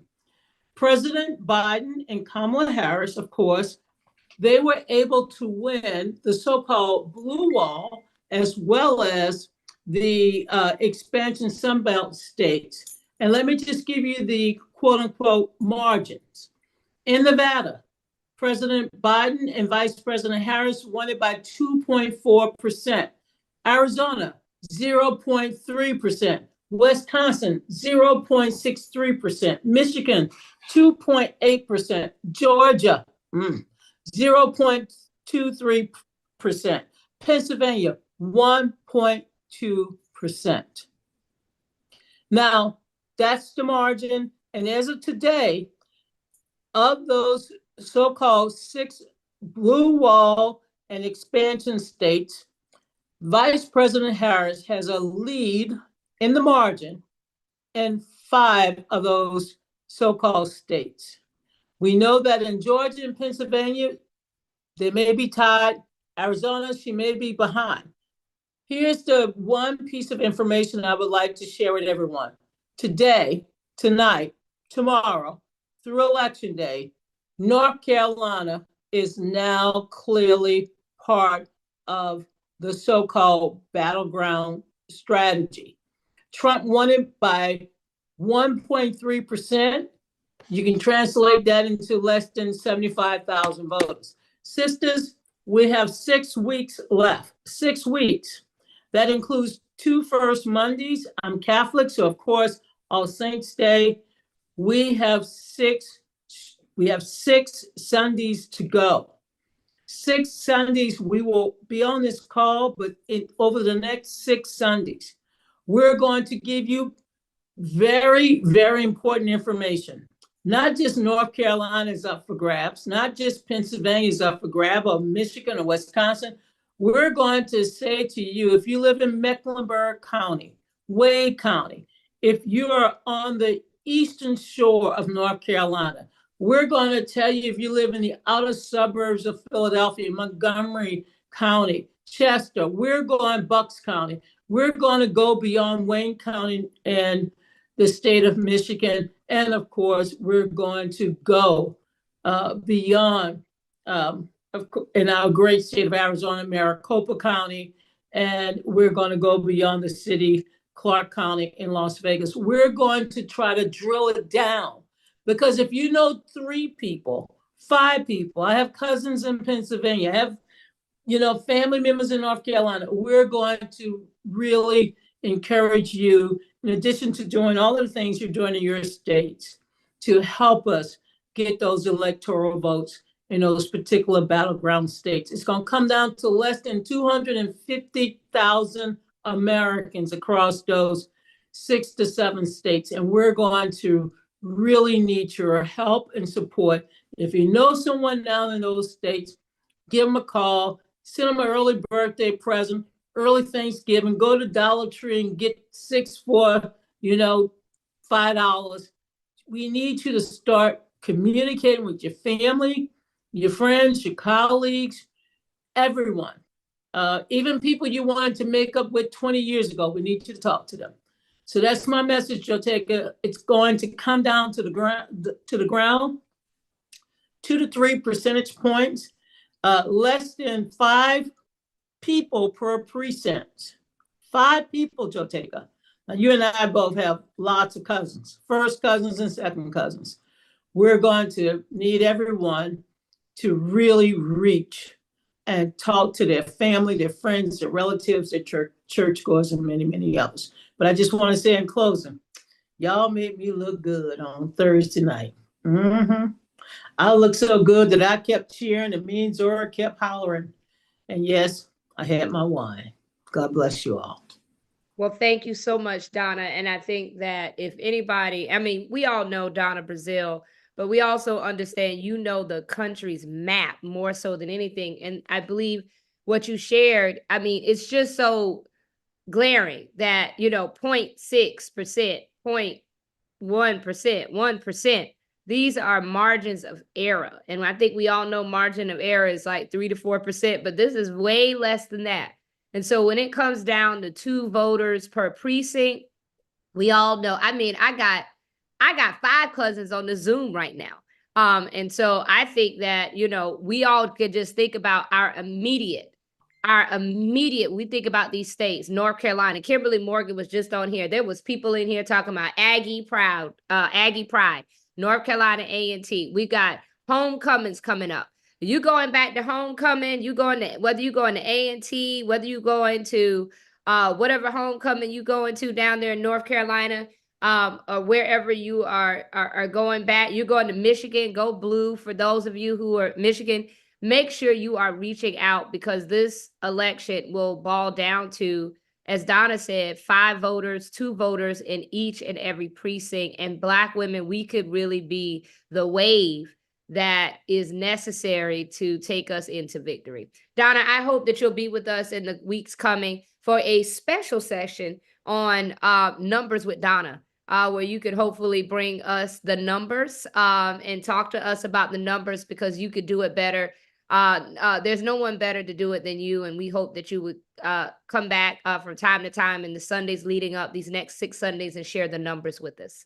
If the election was held tomorrow, it would be 225 Harris, 219 Trump, 94 electoral votes still up for grabs. And they are in the states, as I mentioned, Arizona, Georgia, Michigan, Nevada, North Carolina, Pennsylvania, and Wisconsin. We can win this. We can win this. I can tell you the precincts in Maricopa County. I can tell you the areas in Tucson. I could tell you, well, Latasha and many others can tell you about Georgia, but I can also share with you in North Carolina, the Eastern Shore, where my paternal family is from. That's the ballgame. So God bless you all. Thank you. Thank you so much, Sister Donna Brazil. You all know that it's important when we're talking to our family members in these states, they want to understand. They ask the question, well, what has the vice president done? Well, we know she's done a lot. She told us a lot of that on Thursday night. But Reese, you always have the receipts. It's always great to have our sister Reese to come up. I know she's coming on up on the stage. She's always getting her timer, her clock ready. But I want to call up our good sister Reese Colbert to give us some receipts. So when they ask, what has the vice president done? Reese, over to you to tell us some receipts that we can share. Thank you, Joe Taker. I'm actually going to switch it up a little bit because this week we have the big vice presidential debate, which will likely be the last presidential debate of the campaign season. So I want y'all to know a little bit more about our vice presidential nominee, Tim Walz, and the other guy. So Governor Tim Walz champions a campaign of hope and inclusivity, appealing to our better angels. On the other side, we have JD Vance, who has escalated his rhetoric from his Senate campaign where he asked, "Are you racist? Do you hate Mexicans?" That's a real quote. I wrote about him in my book for the midterms. To now openly spreading debunked racist falsehoods about the Haitian community and relentlessly attacking childless cat ladies. Thank you, Tracy Ellis Ross, for getting in his behind about that. But let's talk more about our governor, Tim Walz. Under Tim Walz, Minnesota became the 5th best state for job growth, achieving its lowest unemployment rate ever. He delivered middle-class tax cuts for the first time in 20 years and over $1 billion in pandemic-related tax relief. He expanded high-speed internet in greater Minnesota and invested $1.9 billion in local construction projects, creating jobs. As it relates to public schools, he increased per-pupil funding and expanded pre-kindergarten programs. We all know that under the Project 2025, they want to get rid of things like Head Start. As far as women and children, Minnesota ranked the best state for women and children during the pandemic. When it comes to police reform, he signed the bipartisan Minnesota Police Accountability Act, banning chokeholds, requiring body cameras, allowing independent investigations of police-involved deaths. And we know that he appointed Attorney General Keith Ellison to lead the successful prosecution in the death of George Floyd and address systemic issues as it relates to policing. And now rounded out and talking about healthcare access. As you all saw at the Unite for America rally, there were many powerful moments around the issue of reproductive rights and healthcare. One thing that Governor Tim Walz did is he preserved the Healthcare Access Fund, and passed the Alex Smith Insulin Affordability Act. This was something that was done at Minnesota level. We know the Biden-Harris administration capped the cost of insulin to $35 for seniors. They're proposing to do that for the rest of the country. But I want to talk a little bit more about reproductive rights, because under Tim Walz, they codified abortion rights in the state constitution. He issued an executive order to shield traveling patients and Minnesota providers from out-of-state abortion penalties, states like Texas and other states that want to penalize people for traveling out of the state for abortions. And so in contrast, we have JD Vance, who, in response to a question about exceptions for race and incest, he told the Washington Post in 2021, "Two wrongs don't make a right."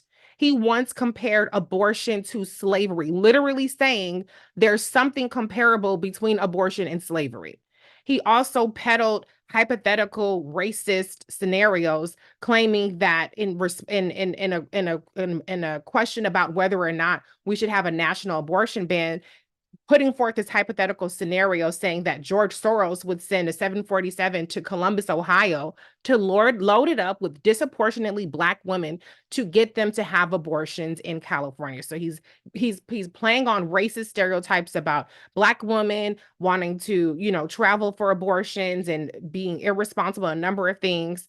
And putting forth the idea that we should have national surveillance. And then the last thing I want to say is, Tim Walz's family has used fertility treatments to conceive one of their children.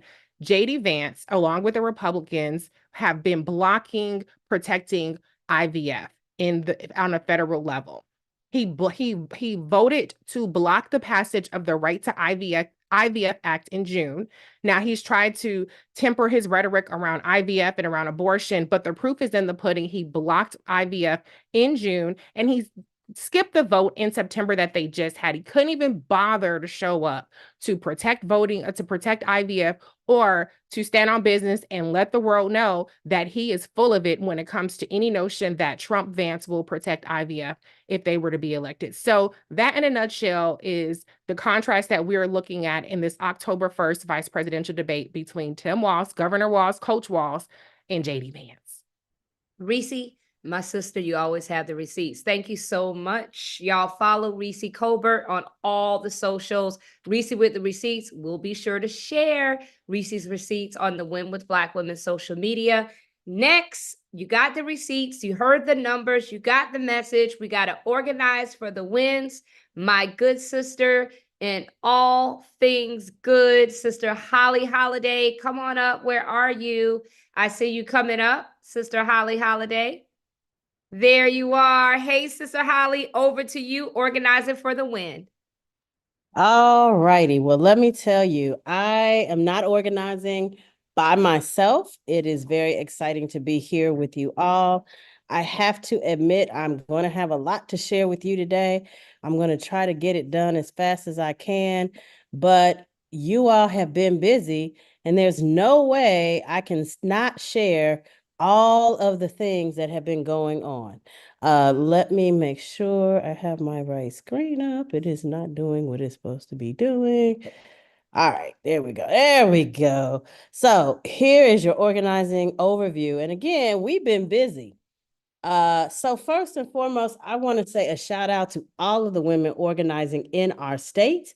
That's right. We have now leaders active, and keyword here is on active in 23 states. That is Alabama, Arkansas, California, Connecticut, Florida, Georgia, Illinois, Indiana, Iowa, Kansas, Kentucky, Maryland, Massachusetts, Michigan, Missouri, New Jersey, New York, North Carolina, Ohio, Pennsylvania, Tennessee, Texas, and Virginia. And I say growing because we have another 15, 20 odd states where leaders are signing up. Don't see your state, or maybe you want to be a leader in your state. Join us on Mondays at bit.ly.com, WW State Organizing. We want to make sure that we are organizing everywhere.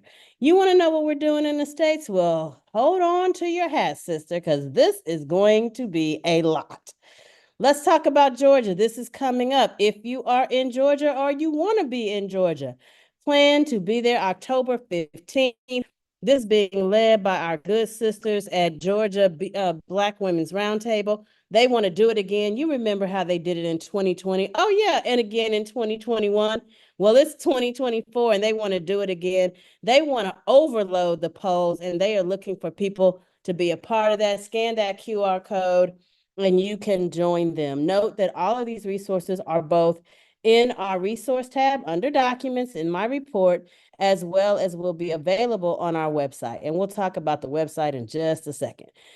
Illinois, shout out to Illinois. You will note they have their own contact information. They are meeting every Monday at 4 p.m. Central Time. You want more information, contact them by email. They also have put together a resource guide where you can find any and everything that you want to do. And this one is for everybody. They've put together a training deck on how to be phone banking by Zoom. They are doing phone banking. They are doing other things. Shout out to Team Illinois for all they are doing and much more to come from them. Here's something on New York, phone banking.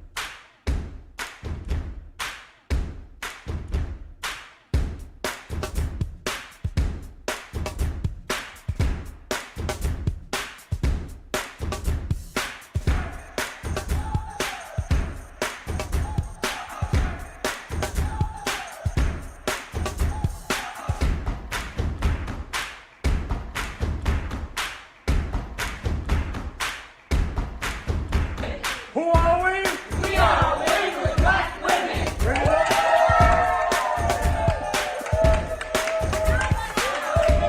So much joy, so much fun. They are phone banking each and every Tuesday, and they are also registering people to vote.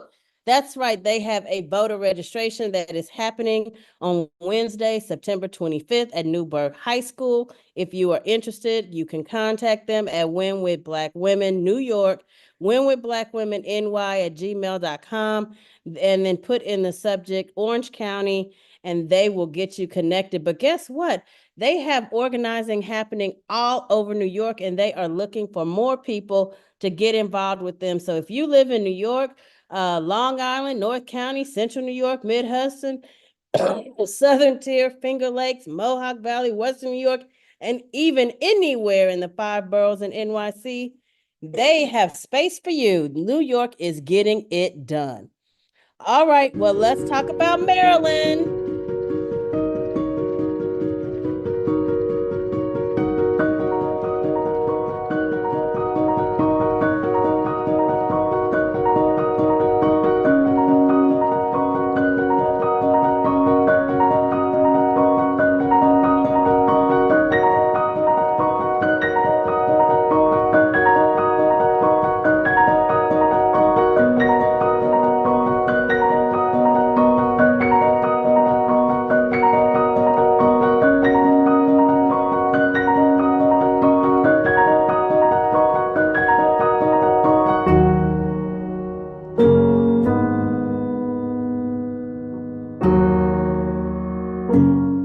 Shout out to our good sisters at Maryland. They had door knocking yesterday, and those are a few shots and videos of what they put together. Maybe you heard about what's going on in Tennessee. Shout out to Team Tennessee. Not only have they had a rally, not only have they been door knocking and phone banking and doing all the things, they even put together their own freaking office. So their office opened this week. You see it happening right there. Win with Black Women. They found a great partner in Indivisible, and they done put together a campaign office. So things are happening in Tennessee. This is what happens when you win with Black women. But don't worry, we also had great time left yesterday in Virginia. They had a statewide call to action, and you see it right there. Win with Black Women is out registering voters, doing the things, bringing everyone together. And I want y'all to know, Win with Black Women is leading everybody. Do you see how diverse and dynamic these photos are? They are doing all the things. But listen, if you haven't seen your state, or maybe your state hasn't had their activity yet, or maybe you're just trying to figure out how to connect because you've been on here and you know we got to do this work. We have it for you. Join us on Mondays for our state organizing meeting. We allow for both state breakout groups as well as skills building. So this Monday, we'll be working on how to make AI tools work for us. We have a special guest coming to share. She is a Black woman in tech who knows everything to know about Chat GPT, Chat Black GPT, and how to use AI in a culturally sensitive way. On next week, September 30th, we'll be talking about leveraging partnerships for the win. Monday nights is hot. It's where the work is happening, and we hope to see you there. Well, we want to talk a little bit about the website. So let's go to our website. Here is our website. The website is being updated constantly. So a couple of things. First and foremost, you know that vote plan we talked about? Well, you can do all the things that we suggest in the vote plan right from the Win with Black Women website.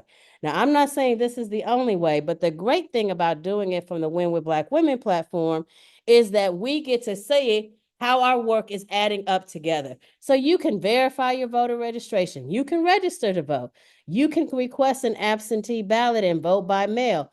You can get election reminders to know when early vote is starting in your community. You can even download a sample ballot to ensure that you know what's on the ballot before you go, and you can actually discuss it with those 10 people that Latasha talked about. Well, we want to make sure that every week you see that we're giving you resources, and all of them will be right here, including what's happening in the States. So here you'll see our Sunday night calls, and all I did was from the homepage, click that resource button. You'll see what's happening on our Sunday calls every week. So if you missed something, feel free to go back. Let's see what happened last Sunday. You know, we had the D4 in action, so you could find out about our spotlight. It's Black women-centered organization. We talked about the upcoming events coming up. We put those flyers there. So a lot of the videos that we show, guess what? If you missed it or you want a copy, you can go right back to that resource center. Here is all the fact sheets that we shared, the social media toolkit, the social media resources. You can get it all on our website. This is a one-stop shop. You may have known last week was Black Voter Day, and we had all your Black voter resources right here. We will even use this to put up our state resources. And so every week, we'll also put what's going on in the states. Last week, look at all this stuff going on in the states. And you'll notice that we also include contact information. So this is how you know how to contact the people in your state. Here is another very important tool. Maybe you are not in a place or don't have the time or just aren't that freaking social, and you just want to be an organizer of one. You want to know what to do with those 10 people. Well, here's what you can do. Here is your toolkit to be an organizer of one. How you identify the 10 people, what's included in your vote plan, and even some cool tips and tricks on what to tell them. We have your links here. We have your plan here. You walk through it one by one, and then you are well equipped to manage your community organizing kit of one and make sure that your 10 people are in formation. All right, let's go back to our deck here. I just want to pull up a couple of quick more things. We've gone through the website. I want to remind you that our Black Women Candidate Spotlight is back. So you can, in 3 easy steps, be a part of our Black Women Candidate Spotlight.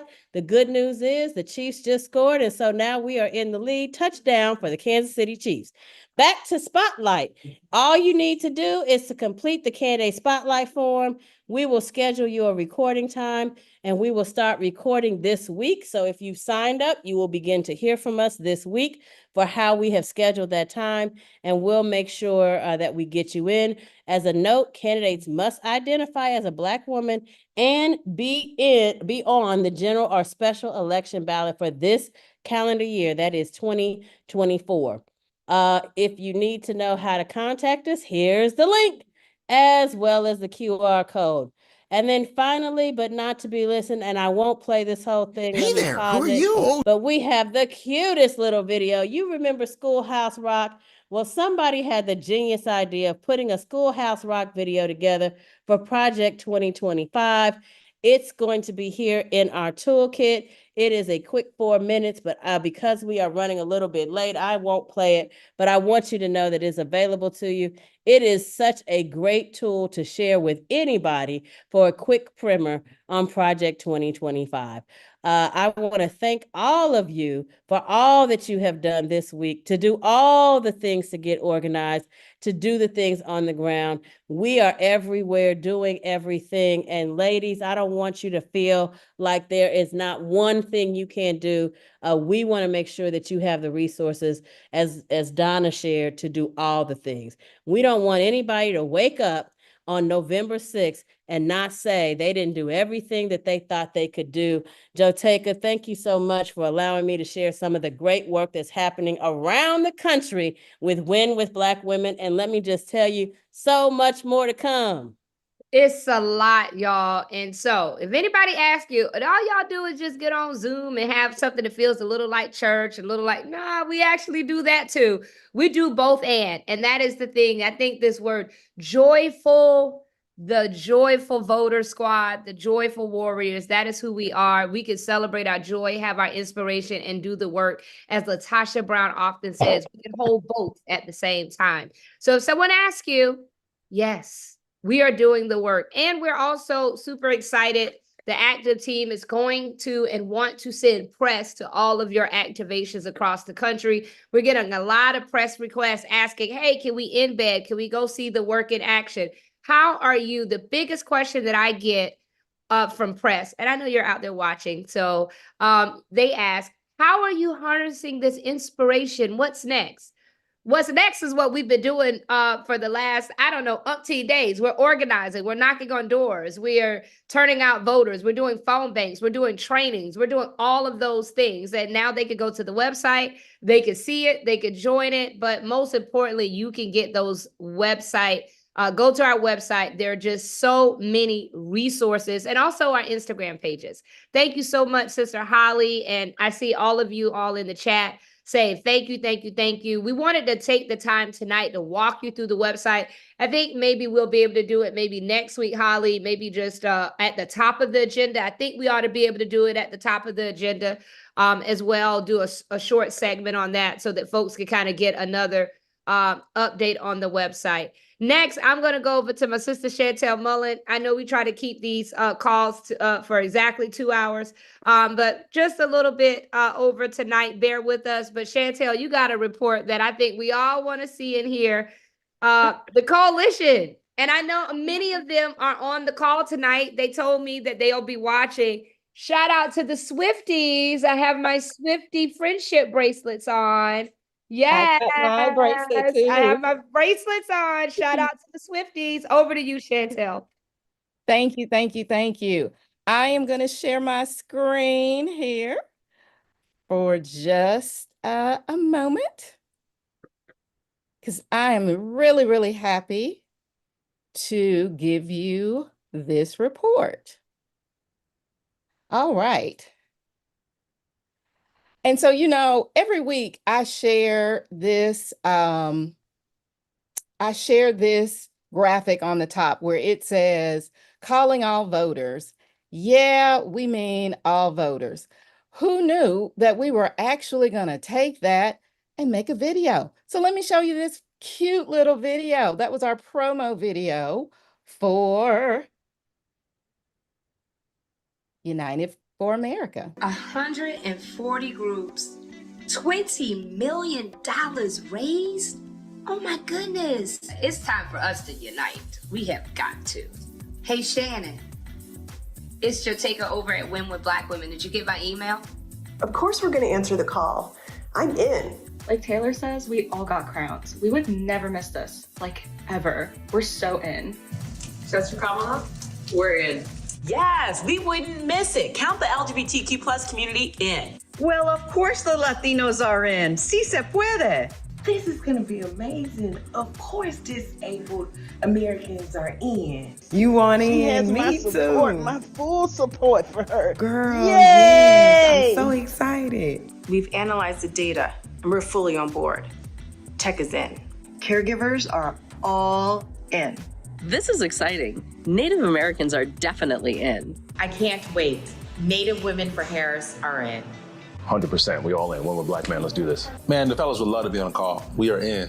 Y'all do what y'all do, we're gonna do what we do, and we all gonna win. The brothers are in. We are happy to support Kamala Harris in anything we can do. Of course, Bison for Kamala are in. HU? You know. We are so in. Founder mode activated. Let's go. Yeah, we got back the deck from the client. There were just 2 words. I'm in. I'm in. I'm in. I'm in. I'm in. I'm in. I'm in. I'm in. Models for Kamala are all in. Let's go. I'm in. Of course we're in. The Caribbean American community is 100% behind VP Harris. I'm in. Let's do it. Well, of course the white dudes are all in. I'm in. Well, of course the white dudes are in.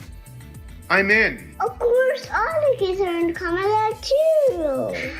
And the dads are in for Kamala as well. The comics for Kamala are in. But what about the nerds? Are they coming? I don't need a magic lasso to see where this is going. I'm all in. Well, out here in rural America, you can definitely count us in. I'm in. I'm a rural American for Harris. You know I'm in. The humans are getting together for Kamala Harris. Well, I hope they don't leave those pets out. I'm gonna make sure the cat ladies know. I'm gonna go tell them right now. Yeah, the cats told us they're in, we're in. I'm in. From across the globe, Americans abroad are in. Americans abroad are in. Hi, we are Voices for Kamala. I'm in for Kamala. Oh, we're definitely in. I'm in. You can bet train lovers are on board. I'm in. I'm in. I'm in. Of course, I'm in. Yes. That's why this Thursday, we're gathering to unite for one massive online rally. All are welcome. Go to uniteforamerica2024.com for details on how to register, because united, we win.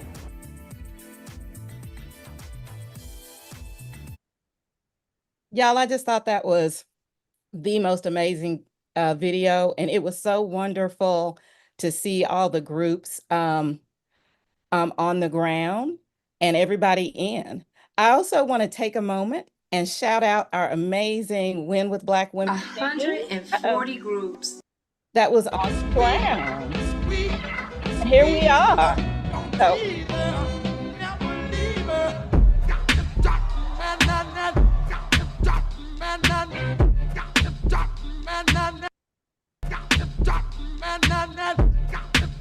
and that's the photo of the group photo in the back.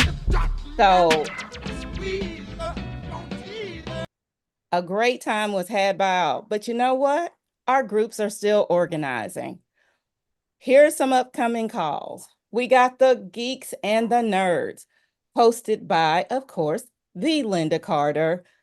Wonder Woman, just let y'all know, I own the complete set of all Wonder Woman shows, so I will be there. We also have Broadway for Harris. And of course, another place I'm going to be is over the Women of Star Trek. I am a Trekkie. I signed up today. One of the things I want to point out about some of these groups are they have also started organizing on the ground. So Broadway for Harris is going to be planning upcoming phone banks on their Zoom starting tomorrow. And they'll also be doing some on the ground canvassing. We also have Vegans for Harris happening September 30th. We've even got some Canadians joining us. So they're going to hold their call on October the 2nd. And then we have 5 unity groups that have joined together. We've got the Doctors for Harris, the Women for Harris Waltz, another group for Harris Waltz. I need my glasses on. The South Asians for Harris Waltz. They're going to be doing phone banking. So they're going to be doing it every Tuesday from 6 to 8. So you can jump on the Zoom and phone bank with them. Now, I wanted to put this group on their own slide because they're doing so much. They have their own slide. We've got the Dads for Kamala. They've decided to come off the Zoom and knock on the doors. They have set an ambitious goal of 1 million door knocks. So how did they do it? They're also partnering with Men for Harris, and they're going to do some caravanning. So Dads for Kamala, Men for Harris, they're joining together. They're doing caravans for Kamala.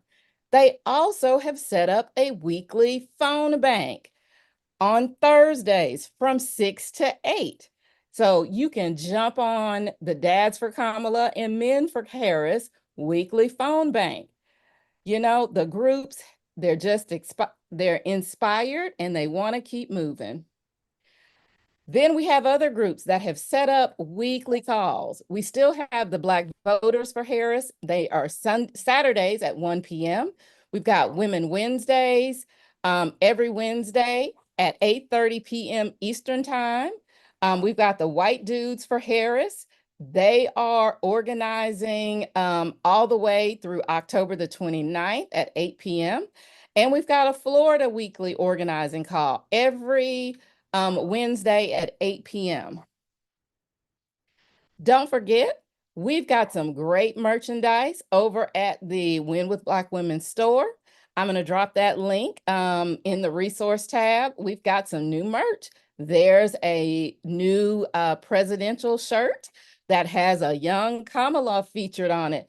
Now, I'm just going to show y'all this because we got this when we were at, oh, I don't know that you can see it. I may have to turn all the stuff off. But it's this great pillow. We're hoping this will be in the Win with Black Women store as well. Don't forget to follow Win with Black Women on all social media platforms. It has been great. We were in Detroit. It was wonderful. Maybe now you can see the pillow.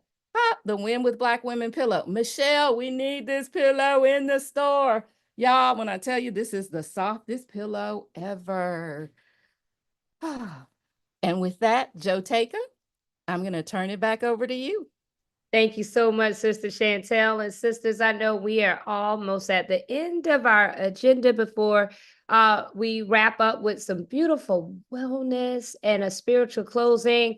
We have to hear from our sister Holly Weeks with the social media update. Holly. Hey. So I will be giving our social media updates. You know, we do it every week. So here we go. We're getting into it. So the first thing that we want to start off with is, of course, our hashtags and the number of followers that we have. So because of the amazing things that happened last week, the hashtag One with Black Women had a reach of 5.5 million on social media. Then the hashtag One Voice, One Fight had a reach of 27,000. When it comes to our followers on Instagram is 108,000. We are constantly growing and we love it. Make sure that you join our Instagram channel account because that's how you can get all of the updates and even like some secret things that we might not even tell the general public. That's why you want to join those updates.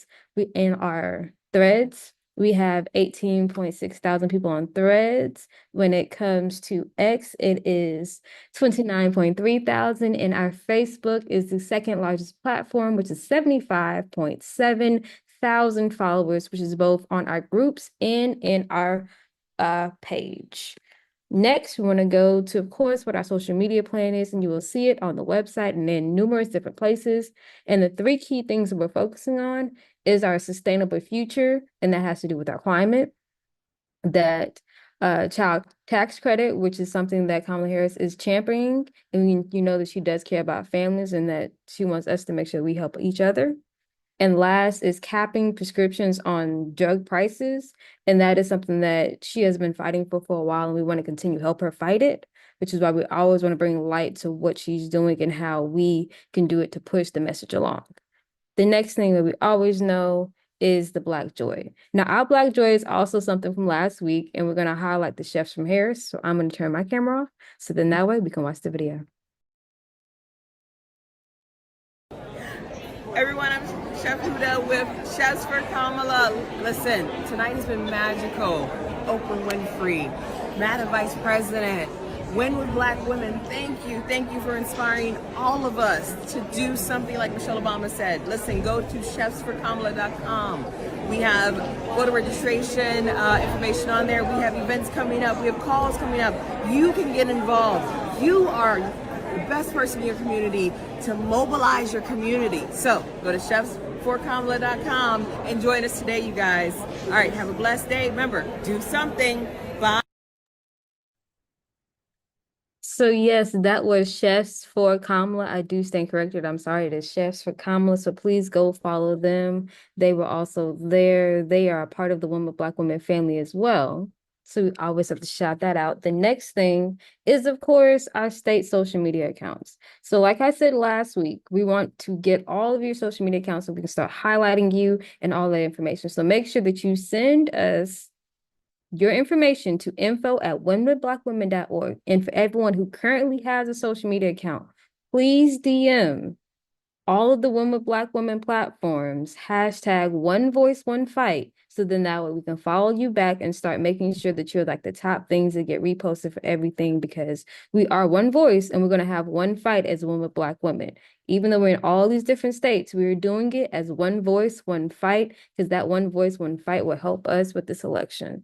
And last but not least, please follow us on all of the social media platforms, because we want to make sure that we can reach out to everyone and inform them with all of the resources that we have. And that is everything that I have. So I'm going to give it back to you, Jotega. Thank you so much, Sister Holly Weeks. And shout out to you and Sister Sierra Johnson for all that you do to keep our social medias going and vibrant. Thank you for all the follows that everyone is doing. Y'all, we are rounding out this beautiful call tonight. It was so informative, so much information. A lot of work is happening, but it's so important for us to remember our wellness in this moment. And I am super excited to bring up this amazing woman who's announced her book that is coming. She is a renowned coach, speaker, just a beautiful soul. She is my sister. She is also my soror, Jovian, to talk to us about the wholeness and the wellness of ourselves before we close out. Over to you. Joteka, thank you so much. Thank you to the entire Win with Black Women family for this moment and for this time. It is so special and so sacred that we ground together in our wellness before we go out back into the world to do what we feel called to do, what we feel urgently pressed upon our hearts to do, what we feel blessed to even recognize as a burden to do. But to do anything, we first have to be, because we are first and we're uniquely positioned and designed to be human beings. So together, we will remember that. There's something so beautiful about honoring the light that comes within all of us as we are a being. We heard our sister Latasha Brown talk about this little light of mine, I will let it shine. And whether you identify in a Christian faith or other faiths, there is an aspect of spirituality that connects back to this idea and power of light. What is your light? How do you honor your light? How do you rest within your light? How do you lean into your light? And so today, the thing that I would call us all into as we honor this moment of wellness, the theme is protecting your light. Protecting your light. Listen to me as I say that. Protecting your light. I want you to sit wherever you are in your home, maybe your car, office, wherever you are in the world. I want you to sit, put your hand over your heart. Feel that heartbeat. And as you take a deep breath in and exhale out, feel that light. That heartbeat emphasizes the light. It exemplifies your light. Take another deep breath in. Now exhale out. That's your light. That's yours to protect. There's so much that's inside of each of us, and there's so much that's inside of you that's unique to you. That is what makes you precious. So that's why today, as we think about being well, we have to remember that we have to protect our light. You are a precious human being whose light isn't always going to flicker, isn't always going to be as bright, it isn't always going to be the same. So it requires that you protect it, that you do what it needs. Perhaps today your light, just like a candle, needs a little bit more oxygen. Maybe your light needs to connect with another so it can amplify a dark space. Maybe your light is ready to go out into a darker space because you've been hiding for a while. You know, and I know that you know. Whatever your light is asking of you, that is where you lean into your commitments. Your question for today and for tonight is, how will I protect my light this week? Before I get on a call, before I phone bank, before I answer an email, before I make dinner, before I respond to this group text, before I go to that show, before I pick up my phone, before I change the channel, before I do anything else. What is my light asking of me? That's your most urgent and important work. It's protecting your light. Because when we all are standing in the fullness of our light, baby, the shine, it matches the sun. And that's what God intended. So honor your light, protect your light. Tonight, think about, what do I need to do this week to protect my light?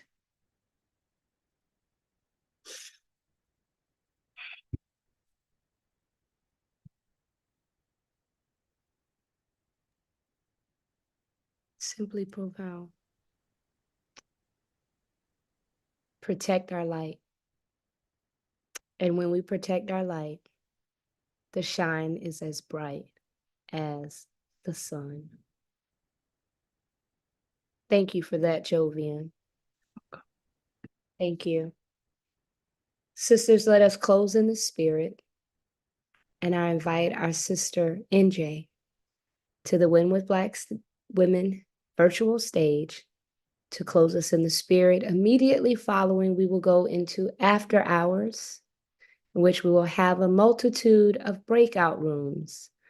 And you can choose to go into one of 3 breakout rooms or stay in the larger room, as some of our panelists will come on stage for a recap and conversation. Or you can go into a room yourself, but enjoy a conversation. Sister NJ, thank you. And I turn it over to you to close us in the spirit. Thank you so much, Sister Joteka, and the whole Win with Black Women team and everyone who is on this call. So 2 words of affirmation. So number 1, there is not a single effort, a single tear, a single clap back that is in vain. Please remember and know that you are all making a difference. Every single effort is making a huge difference. I want to share with you a verse from one of the Psalms, Psalm 46, verse 5, no matter the faith you're in, this is a blessing that is for you if you will accept it. And this is what the verse says: God is within her. She will not fall. God will help her at break of day. Quick context. Her in this verse speaks about a river that is connecting one point of the land to another one, and that is carrying the presence of God. And the reason this verse was on my heart and made me feel of us, made me think of Win with Black Women, is because we are a collective river. Win with Black Women has demonstrated over and over again that in the face of adversity, we are carrying each other. We are lifting each other up. But also in the face of adversity, let's remember that we are always grounded in divine strength. I'm going to read that verse again and know that this is for you. So I'm going to speak to you directly, speak that verse over you. God is within you. You will not fall. God will help you at break of day. Let's pray very briefly. Heavenly Father, as we close this gathering of powerful Black women who lead with courage, wisdom, and purpose, we come to you with gratitude. We thank you for the strength that you have placed within each of us, for the battles fought and the victories claimed in the name of justice, equity, and love. As we move forward into another week of service and leadership, may we carry the light of our ancestors who have paved the way before us. May their resilience guide us in the face of challenges, and may we rise with grace, compassion, and unwavering commitment to uplift our communities. I pray that you grant us clarity, peace, and the spirit of unity so we can stand together in purpose and in love. I pray that this week you grant us wisdom, that you renew our strength. And I thank you because, as you say, you are within us. We will not fall. God will help us at break of day. In Jesus' name, amen. Thank you, sister. May God bless this week for all of us, and thank you all for your service. Thank you so much, Sister NJ. And thank you all, sisters, for a wonderful call tonight. We generally try to keep these calls to close by 10:30. Thank you for the grace. It was an excellent night. A lot of great information. We look forward to seeing you again next Sunday. For those of you who want to stay for after hours, we welcome you to stay on. For those of you who want to go to a room, there is a breakout room